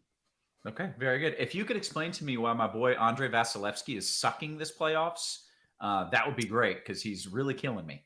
Yeah, I don't have an explanation for that. He's been struggling. He hasn't had a great year, but I mean, he's just been so fantastic for so many years that a little bit of regression just seems really big, right? Like he's so great that if he's not great, then all of a sudden everyone thinks he sucks, and he doesn't suck. He's just not. He's not being his amazing self, I guess. Well, not the time to pull that bullshit. Okay, that's true. Turn that around. So that's true. Hopefully we'll figure that out. But guys, as much as we could talk every sport on the board, we are here to talk baseball, and that is exactly what we're going to do. Ice, if you don't mind, kind of leading us off with just a generic. Someone said, "Kevin, can I interest you in becoming a Bruins fan?" Hell no. No. That's my team. Not. That's my team, Kevin. That's my team. So I think the winner of this Tampa Bay Toronto series is going to get their ass kicked by the Bruins next round. Is that the way it works? I hope so. That's what I have my money on. So that better be what happens. Pretty sure that's what's going to happen. But let's talk some baseball here. Ice, you can either kind of give us a rundown, or you can just start with the pitchers. Give him the Uncle Charlie. Give him the deuce piece. What do you want to talk about? You would need elbow surgery so fast if that's how you actually threw your curveball. I've never pitched a baseball in my life. I think it goes like that, but I don't know. Close. Yeah. So we have a very clear pitcher on the slate. It's Spencer Strider. He's going to be massively owned. Do with that what you will. From a game theory perspective, I'm personally going overweight. He's just so much better than everybody else on this slate. The problem is I think we have a pretty clear chalky offense as well. So if you're playing Strider and Angels, you better be willing to do some much different things with the remaining lineup spots, because I think those are the two very clear top pitcher and top stack for me. I think there are some weird things you can do on both sides, though. So we'll get into it. Obviously, on FanDuel, where you can only play one pitcher, you have to make that decision. We're talking about projection over 50% ownership for Spencer Strider. I'm going over that number, and it's just because he has so much more strikeout upside. It's a great matchup against Miami. There isn't any other true ace on the slate. I do think deep tournaments you can pivot to Jordan Montgomery would probably be my first option. Chris Bassett is in the conversation as well. Montgomery gets the Giants, who have the highest strikeout rate in baseball so far. So while not normally a pitcher that we like to pay up for, not like he's generally like a 22% strikeout guy, he does have a little bit more upside because of the matchup tonight. Chris Bassett gets the White Sox. He's a little bit cheaper. And the White Sox are dealing with some injuries. Bassett was rough in his first couple of starts, but he was good against Houston his last time out. So I feel like he's just kind of an okay pitcher, though. Again, not a huge strikeout guy. He's going to be in like the 24% strikeout range. To find a world where these guys outscore Spencer Strider is really difficult. Yes, you do save some money, so you get a little bit, an extra bat or two in there, which can help you. But I mean, it's Strider for me very clearly. I think anything beyond those three is getting a little too cute. I think Sonny Gray's a really good pitcher. I think he has some upside against the Yankees here, but he's 10-6. You're only saving $600 down from Strider. So while I like Sonny Gray as a pitcher, and I do think he has some upside in this matchup, I'm just not getting enough savings there. Alex Cobb has a tough matchup against St. Louis. I wouldn't, and then I'm not even considering anybody outside of that. Maybe Lance Lynn I could be talked into, but again, a really tough matchup against Toronto. So even if I was making 100 lineups on FanDuel, I think I would have a 3-pitcher pool, and that's because I want to get overweight on Strider, and then I would just for some differentiation, I would mix in some Chris Bassett and some Jordan Montgomery. Okay, well, talk to me about DK. I assume Strider is still one of two, and then you're finding somebody else to plug in. Yeah, absolutely. Still, and he's even higher owned on DraftKings because like people are more comfortable going further overweight when you have a second spot to mess with that pitcher. He's a little bit cheaper as well, but 70% is the ownership projection here on Strider. If you're not fading him, you might as well just lock him in. It's going to be pretty much impossible to get over the field without locking him in. So yeah, he's a lock for me. Over 40% strikeouts this year, over 38% dating back to last year. Lock him in. Yeah. Outside of that, if you can get there, Chris Bassett, I think would be my SP2 in cash games. I mentioned the matchup against the White Sox, dealing with some injuries. He's not a huge strikeout pitcher, but assuming that the velocity is back, which it has been the last 2 starts, if he can, and his leash is really long as well, you should be able to get 100 pitches out of him. So Bassett at 8K would be my SP2 in cash. If you have to do it to save some money, Jose Suarez is a guy who is picking up some ownership. I am definitely going underweight on that in tournaments. He has a matchup against Oakland, which sounds really great. Oakland is not a good offense. In fact, one of the worst in baseball. But Suarez has not looked great in his first few starts of this season either. He has walked just as many guys as he has struck out. So I personally prefer the Oakland side of this. I have no interest in like a 20% owned Suarez for tournaments. If you need the money for cash, I'm okay with that. Don't love it. I would try to do everything I can to get up to Chris Bassett.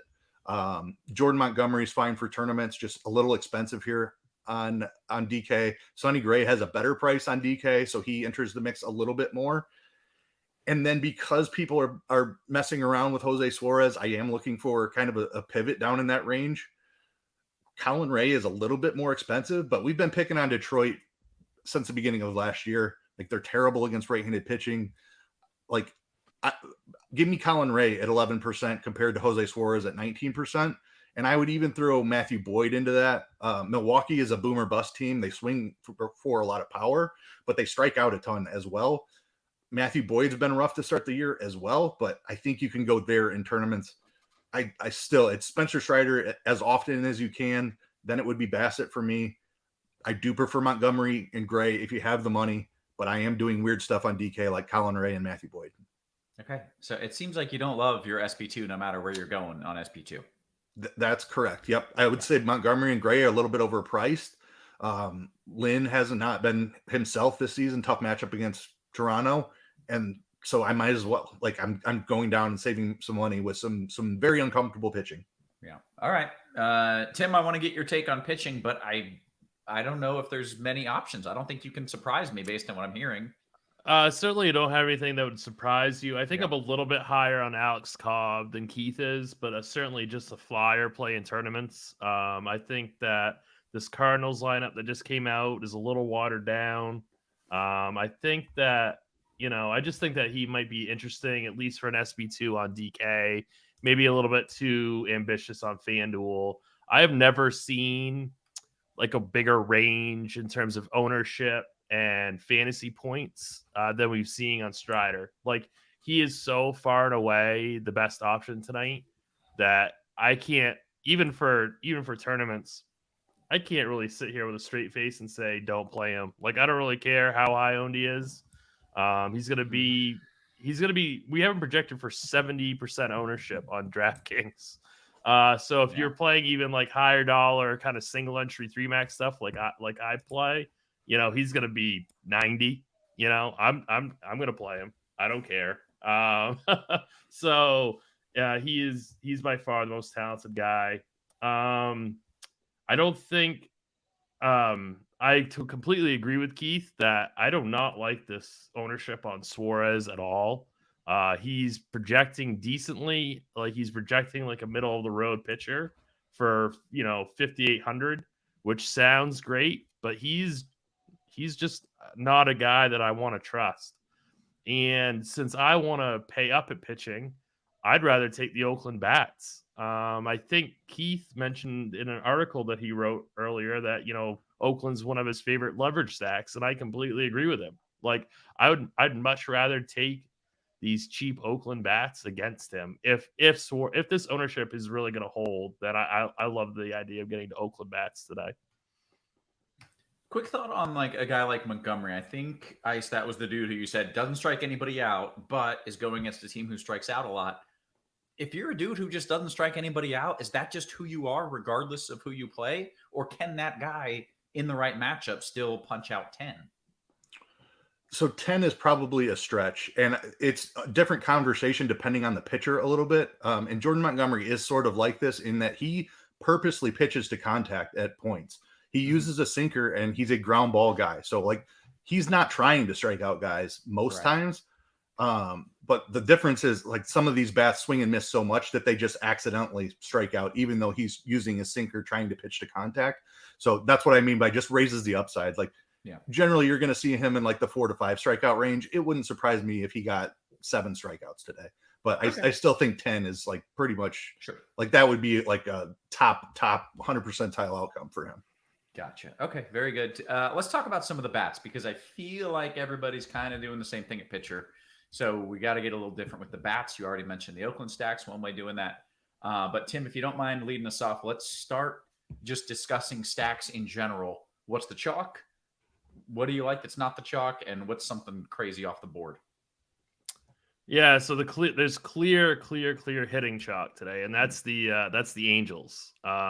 They should be very, very popular. We have them total ownership in our Slate IQ, in our top stacks tool as the clear highest owned team on the slate. They're also getting a huge optimal rate score, which I can't ignore it. It makes me incredibly nervous, though, when I see optimal rate that high. And so, I mean, people are going to be seeing this, and the ownership, I think, is going to get extremely, extremely high. I can't say not to play them. I think if you're playing cash, you should get to at least 3 on DraftKings. You might want to get to 4 on FanDuel because some of the prices on FanDuel today are just so low for hitting that I think you might want to just play all 4 Angels in cash games. But for tournaments, you're going to need to get leverage. Like it's going to be hard to just play Strider, play the Angels. You're going to get duped. If it fails and you can get the right leverage point, you could easily win a GPP today. I really like the Royals today. That would be on FanDuel and on DraftKings. I think that they are at good price points. We've already talked about, the open roof in Arizona. So, I just really like them going up against Tommy Henry, who is a well below average pitcher. So the Royals for me would be like my favorite kind of pivot. And then the other team I wanted to bring up, I'd like to hear Keith's take on this too, is Atlanta. They're an extremely talented offense going up against kind of an unknown. I mean, Cabrera is a known pitcher, but he's very, very inconsistent, and he can have trouble with control. So I think such a high-end team with so much talent that's going to go, I think, really, really low owned today would make for a really strong play in a large field setting. Ice, you want to respond to that? Yeah, I do agree with Tim that the upside compared to the ownership is very intriguing. The pricing is a little bit difficult. Like if you're trying to fit in Strider and Acuna and Riley, you run out of money in a hurry. Doing things like playing Oakland as a 3-man stack with your Atlanta stack is a way that you can fit that in. which is why I think Oakland and even Detroit makes a lot of sense as secondary stacks today. But yeah, I agree. Like Atlanta has a lot of upside. I do Cabrera, we didn't mention on the pitching side. He does have really good stuff, but really young and just hasn't quite figured out the command and control of it yet. So like I don't hate taking shots on Cabrera as a pitcher either, but Atlanta could certainly like destroy him in this spot. Absolutely. I can just see kind of a couple different outcomes in that game. I could see Cabrera end up doing really, really well at extremely small ownership. I could also see him get completely blown up, and Atlanta being the top stack at really, really low ownership. So, if you're making a single entry, it's pretty risky, but if you're making multiple teams, I'd get some pieces of Atlanta and I'd get a little bit of a sprinkle of Cabrera. Okay. Ice, you want to talk to me about some of your favorite stacks? And are you trying to get off of the Angels because of the chalkiness there? Or are you like, screw it. It's the best. I want it. Yeah, I want some exposure for sure. It's such a great spot. Waldichuk is a solid prospect, but he has really struggled, especially with righties early in his career. And the Angels, like, they made some additions this year. Like, we already know about Trout and Ohtani. Rendon is coming back. He's healthier now. They signed Brandon Drury. They have who am I missing? Taylor Ward is a really. Let me stop you right there, because this is a comment from Rob G. He says Rendon and Drury have been so bad lately, though it's hard to play them confidently. I don't disagree with that, but like if you take a bigger sample size, they've both been really good across their careers against left-handed pitching. Now Rendon has dealt with some injuries, and Drury took a while to start posting those results. So I don't disagree with that. There is some risk there. I'm playing the track record. I like both of them. But that's part of why I think you can play Angels today is you can play 1 through 9 in this order. Mm-hmm. It gets like, I wouldn't do that on Fanduel, I guess. On DraftKings, you think you can play 1 through 9. Fanduel, I'm probably not playing Chad Wallach as a catcher on a site that I don't have to. Even Zach Neto is a very inexperienced rookie. So I probably leave 8 and 9 out of my Fanduel stacks. But certainly 9 in play on DraftKings, and I'd say 7 in play on Fanduel. So you can differentiate your Angel stack enough. And then whether it's with an SP2 on a 2-pitcher site or your secondary stack, I think there are ways to still play Angels today. Okay, talk about some of the other stacks. Yeah. So that Arizona game I'm very interested in. I was about even on them until Christian Walker was not in the Arizona lineup. I do definitely prefer Kansas City now. Walker was a very cheap power option in that Arizona lineup. Tim made some great points. Tommy Henry, not somebody that we're afraid of. Kansas City's not a great offense, but Tommy Henry's not very good either. Bobby Witt and Sal Perez going to be grading out as 2 of the best hitters on the entire slate. A team I like quite a bit is Milwaukee. Matthew Boyd's not a terrible pitcher. He does struggle with command, and he struggles with home runs, which is exactly what Milwaukee does. Like, they just try to hit home runs. They strike out a ton, but they do have some power.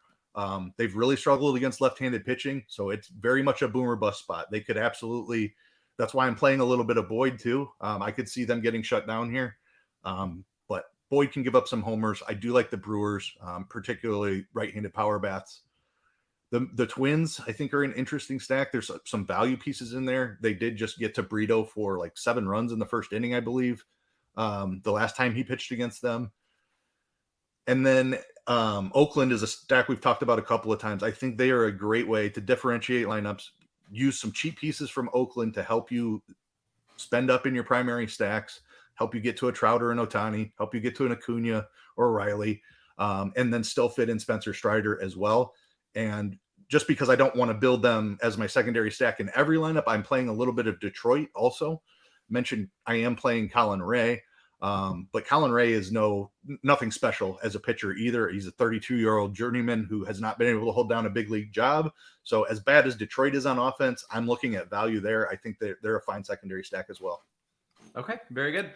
We got to go position by. Yep, yeah, no, please. I just want to say one thing real quick about Milwaukee, and I'm certainly not disagreeing with Keith, but just keep in mind of pinch hit risk with Gator Milwaukee Nation with some. Just asking about that. Yeah, we just had some. So three of the 8 righties in Milwaukee's lineup have around at least like a 50% pitch hit risk. So I would prefer you play them as like a 3-man with like Anderson, Contreras, Adames kind of thing, like Owen Miller and Mike Brosso.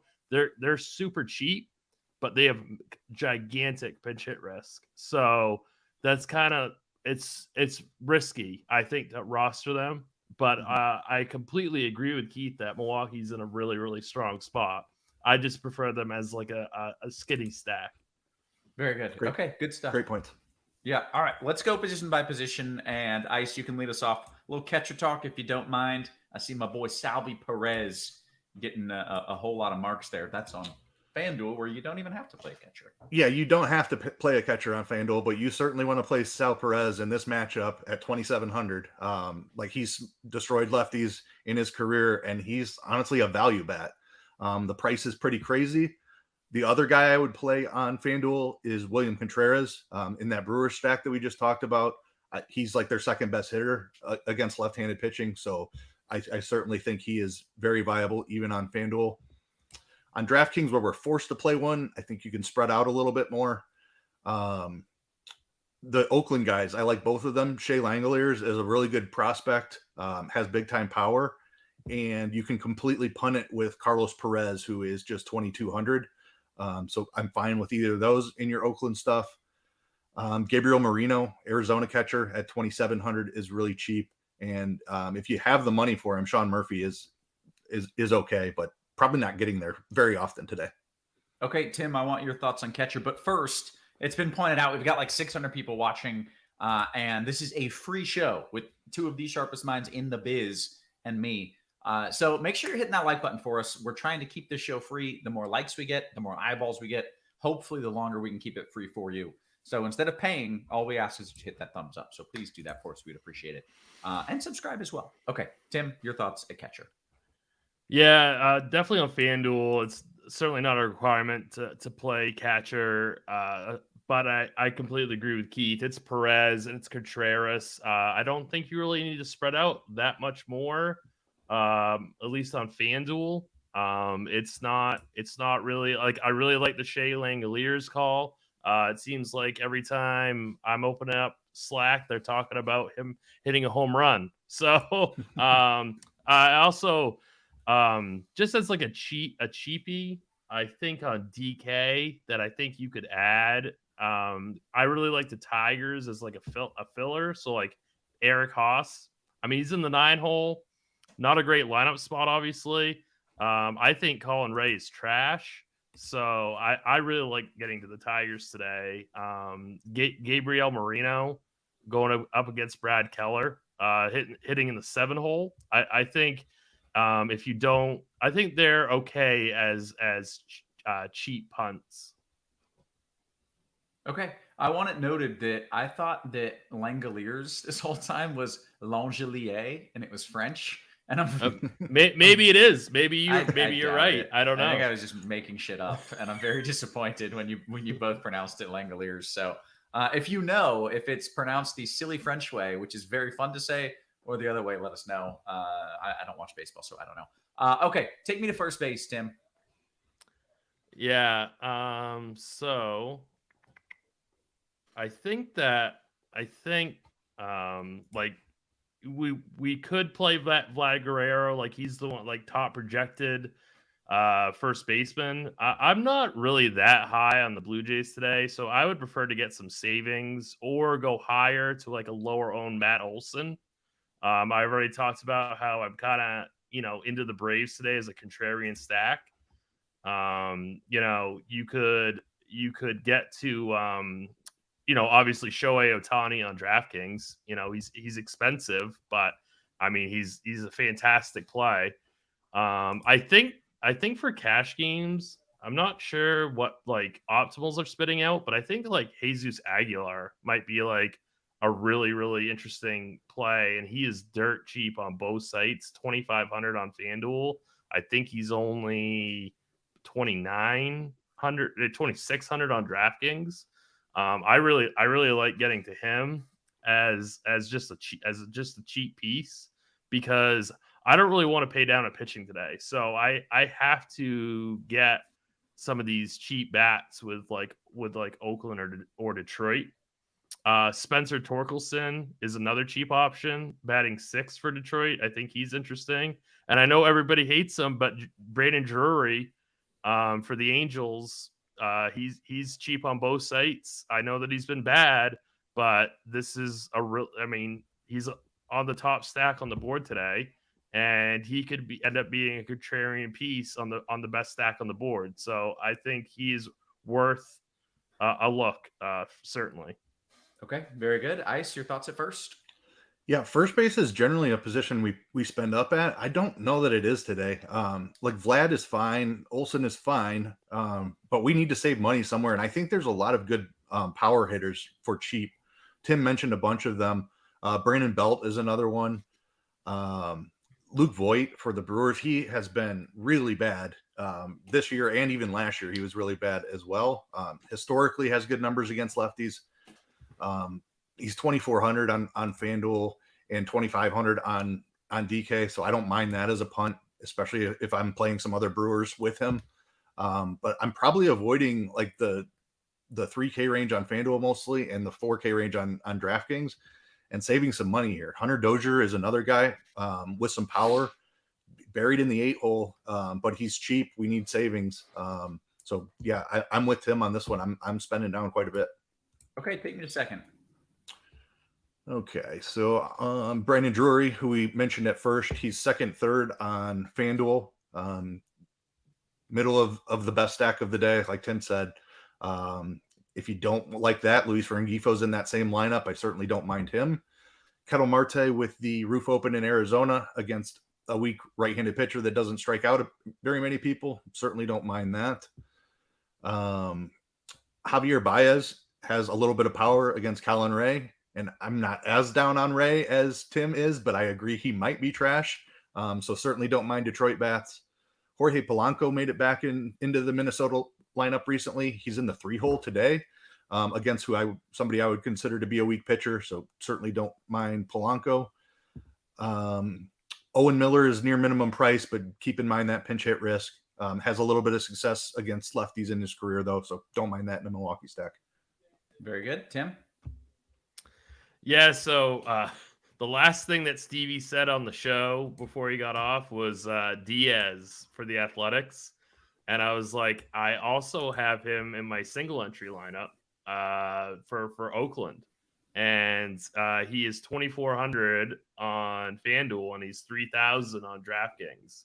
So he's the only other guy that I would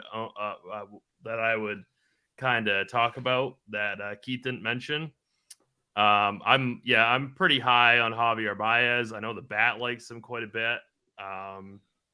So definitely worth a shot there. And then I don't know. I think we pretty much covered second, like these infield positions today are really, really bad, and we'll see why when we get to the outfield, because outfield is so loaded. So we'll get to that. But I mean, you really want to save as much as you can until you get to outfield, I think. Okay. Well, then I suppose we're saving at third as well, or no, now we're spending.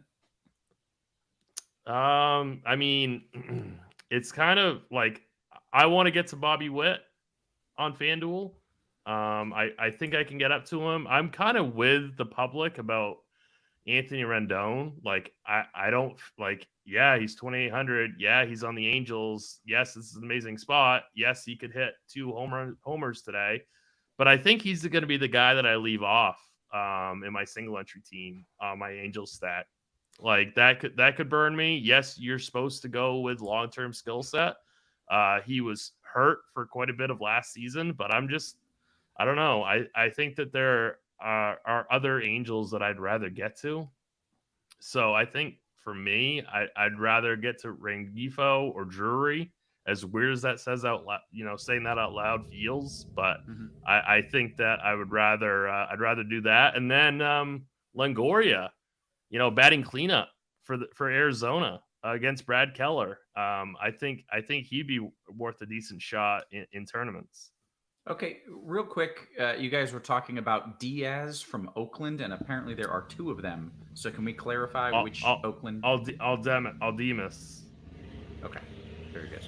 I think Stevie was talking about Jordan, actually. Oh, he was. All yeah. right. Fair enough. I think they're both very much in play. Like I said, I like the Oakland stack quite a bit. Yeah. Diaz has been around a little bit longer, but Jordan is a fairly decent prospect. So Aledness is fine. Jordan, I think they're both fine. But Stevie was talking about Jordan, I'm pretty sure. Okay, good. All right. Well, we'll see. We'll see which Diaz wins out tonight. Right. Play both of them. You can play both of them. I'm calling Diaz for a home run tonight. Yeah, do it. I feel like I've doubled my 2-for-1 odds nicely. Yeah. All right. Talk to me about third base, Ice. Yeah, this Longoria stuff is interesting, just because of the conditions there with the roof open. Definitely don't mind that. I mentioned Dozier at first as a punt play. Brian Anderson is one of the safer Brewers bats today, like Tim mentioned. If you have the money for Austin Riley, that's great. And third's generally a position where there's a ton of upside and we want to spend up. I don't think it's like that today. I'm in agreement with Tim that the outfield is where you're spending. Matt Duffy in a Royal stack is certainly fine. As a one-off, I don't mind Jake Berger. I'm not playing hardly any other White Sox, but he's been just destroying the baseball. Jose Miranda is another cheap option for Minnesota. Slow start for him, but had a decent year last year. Solid young hitter. That's about it. Okay, very good. Richie says, how many times will we hear, I really like an Oakland stack this year? Yeah. I mean, not very often. This might be one of the rare days. I was going to say today you're going to hear it a lot. This year, not very often. Yeah, I feel like you got to do it while you can because it's a long season and you're going to be tired of stacking the same for what it's worth, guys. Suarez could crush them. I mean, we could all be completely wrong. I mean, Suarez is projected decently, but I mean, it's just their prices are so low that I'm willing to take that chance.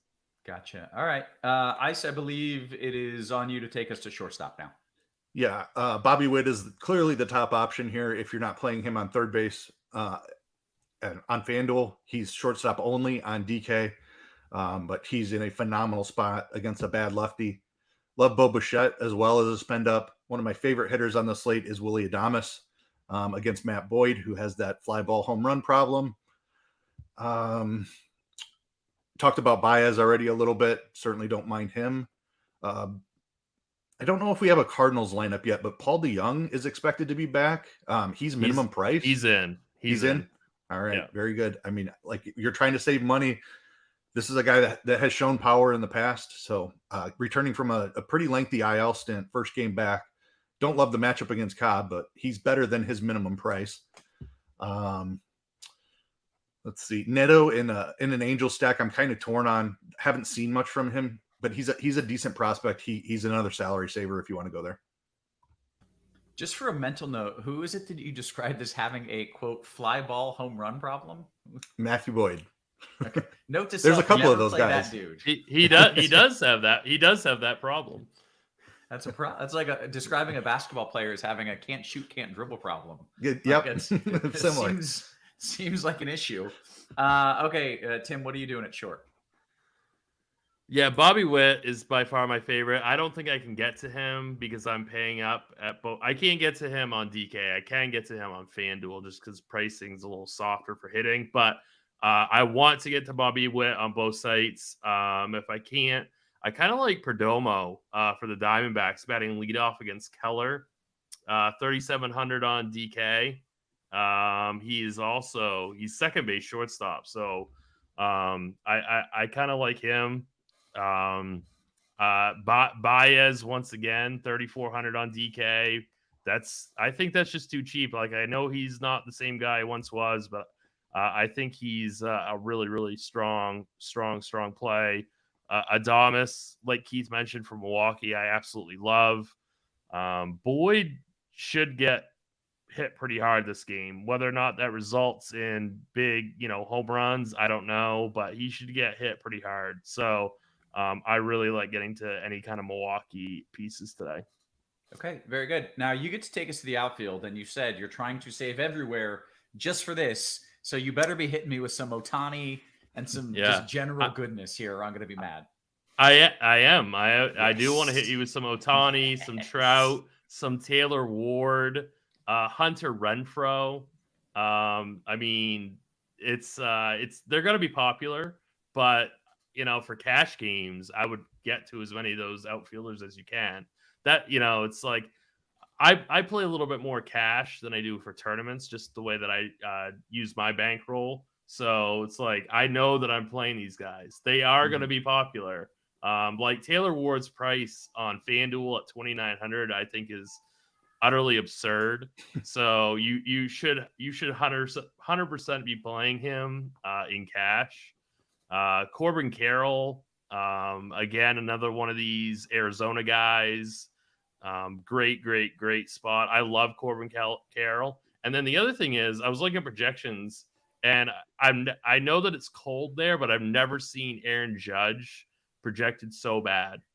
And he's just the type of guy that you should always have in your player pool if you're making multiple teams. Like, I'm not playing him in single entry, but I don't think I've ever seen him this low.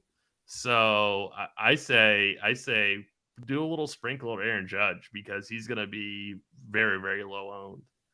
Yeah, like if he hits a ball properly, the cold does not matter. Right. Like I think you have that game forecasted for like the mid 40s, which is I understand is horrible, but it's still Aaron Judge. Yeah. So I really jumped out on the page to me how bad he was projected. Interesting. Good stuff. All right, Ice, what are you doing in the outfield? Yeah, it's the 4 Angels first. Like, this is why we want to play Angels. Trout and Ohtani, awesome. Ward and Renfroe really good against lefties. Like, you can play Ohtani at first on DraftKings, but it's going to be really hard to build a stack with even 3 of these guys, I think. So some tough decisions need to be made in your Angels stack, which is part of why I think you can still play them. I have Trout slightly ahead of Ohtani. You save a little bit of money. Ohtani is lefty, but by no means like it's marginal. Ohtani is still totally fine, and the Oakland bullpen is the worst in baseball by a long ways in the early going this season. So do not be afraid of that. Ohtani lefty doesn't look like the field is going to be from ownership projections. We actually have Ohtani ahead of Trout even, but just. It's Trout slightly for me, but it's razor thin.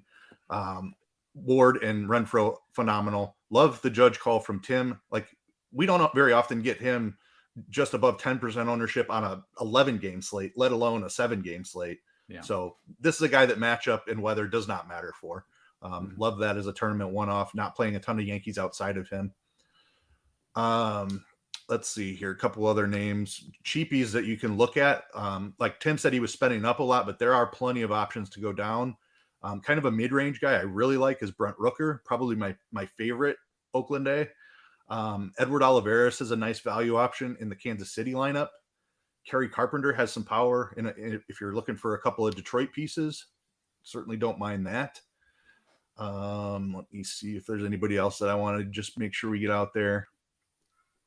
But I think Braves guys are fine. Marcell Ozuna has been bad, but potentially a little bit better. And then there's some cheap pieces in the Brewers outfield. I know there's pinch hit risk, but they can't pinch hit for everybody. So I'm still comfortable playing guys. Like I said, I think Brian Anderson has the least amount of pinch hit risk. Joey Weimer is their center fielder. I don't see him getting platooned out just because they don't have anybody to play center field really outside of him. But it's very possible, like an Owen Miller turns into Christian Yelich, a Luke Voigt turns into Rowdy Tellez. Like there's very real pinch hit risk for the Brewers, but they can't pinch hit for all of them is kind of my stance on it. Okay. And Tim, did you mention Erica Badu's brother? Yeah. Akil Badu for Detroit batting leadoff for 2,300. I'm paying up for outfield, but if you don't want to do that, then you should be playing him in cash games. Okay. Very good. Anything else you guys want to say? I think we got about 6 minutes here until first pitch. Let's take some QQs. Let's do it. All right. Starting in the Discord. By the way, hit that thumbs up if you're watching this on YouTube. It's good. It's not good content. It's great free content. So make sure you're hitting that thumbs up for us. By the way, sign up for the Fanduel Sportsbook. If you're in a legal sports betting state, take advantage of their tremendous bonus offer. New customers bet $5, get $150 in bonus bets. Terms and conditions apply, but make sure you are checking out those bonus offers. I made tons of money on those bonus offers when I was in Nashville with my RotoGrinders homies. Okay, let's get to the QQs here in the Discord. Scrolling up a wee bit. Fanduel GPP. Ice, I'm starting with you. Ohtani Buxton or Trout Varsho? Ooh. Those are both awesome. It's Trout Varsho for me slightly, but you can't go wrong with either one. Okay, very good. Achilles says, Tim, pick 2 of these gentlemen. Badu, Carpenter, Green, Contreras, Franmil, Rengifo, Drury. Badu and I'm going to do the list again. All right. Badu and Carpenter, Green, Contreras, Franmil, Rengifo, well, Drury. but Badu and Carpenter if it's a tournament. It's cash. Oh, okay. Yeah, so Badu and Drury. Very good. Ball says, what Angels do you think are a must in DK Cash besides Trout? Ice? Let's see here. DK. Tim, do you feel better suited for this since you're playing some Taylor Ward. Taylor Ward, definitely. On FanDuel, it was DK though, right? Yeah, this is DK Cash. I still think it is, but okay, that's fair. Ice, I'm coming to you with this one. FanDuel GPP. I currently have a 4-3-1 build. Casey, Oakland, and Trout with Strider pitching. Are you okay with leaving 1,000 on the table if you like the lineup, or would you just upgrade one of those Oakland bats and have 2 one-offs within that lineup? Side note, I remember Cheese discussing the other day about being different by leaving some money on the table. Yeah, completely fine leaving salary in baseball, especially when you're doing it to correlate. Very good. All right. Arlo says DK Cash. Tim, you want Ward, Ruiz, or Carroll and Olivares? Ward. Very good. Ball says DK Cash. Suarez to get in the 3 Angel. Oh, those are outfielders. OFers? Outfielders. He wants they want to play Suarez the pitcher to get the 3 Angel outfielders, the premium ones. That's not the way that I'm going. I don't think it's horrible if you want to do that though. I think you should be playing Bassett, Strider, and Cash. Okay, very good. FanDuel Cash. Ice, I'll give this one to you. Buxton or Varsho? Feels weird to say, but Varsho. Okay. FanDuel Cash 3v3. Tim, Drury, Varsho, Green, or Marte, Corbin, Carroll, and DeYoung? The first one. Very good. DK Cash. Ice, back to you. Massey, Rendon, or Maton and Anderson?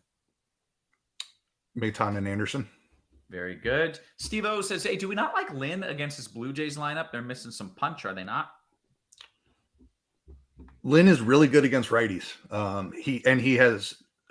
But he's struggled like this season. He just hasn't looked quite right. I'm not doing it today. Tim, any interest? No, I mean I'm not a large field GPP player really, but I would be very, very, very bearish on him today. I'm not liking it. Okay, very good. FanDuel Cash, Tim, Buxton, Carp, or Erica Badu and Adames? Badu. Hey, is Kirk out? Is that what's happening here? I saw that. I've been looking. I don't see anything that says that. I saw a comment about him being out of lineup HQ too. So I've been searching Twitter. I don't see anything on Austin Kirk being out.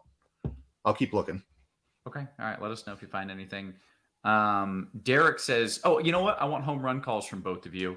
Derek, by the way, says BetWise Judge is plus 340 for a home run. Says, I know it's cold, but I don't know. I'm not a big, prop better person. Mm-hmm. I'm not sure what his odds would be in like a great hitting spot, quote unquote. Yeah. So I don't know what kind of value you're getting by doing that. I'd much prefer playing him in a DFS setting. I got you. All right. That's fair. Ice, you got a home run call for me? Give me Willie Adames, Milwaukee. Very, very good. Tim, home run call. It can be chalky if you want, but if you make it chalky, I'm going to make you pick somebody off the board. I like Bobby Witt, and he's gonna be somewhat chalky, but not. I don't know if he's gonna be super chalky on DK. Let's go Evan Longoria. Oh, Longo Dongo. I love Just it. because I haven't said his name in so long, Yeah. I didn't even know he is still around. So yeah. What are his? I want to see what his odds are for hitting a home run. Yeah, I'd be curious to see what those are. Right. They can't be great, but also that's all he can do, right? Like, I'm not sure he can. I don't know. anything I don't know else. if he can do anything. I'm Yeah, not really right. sure.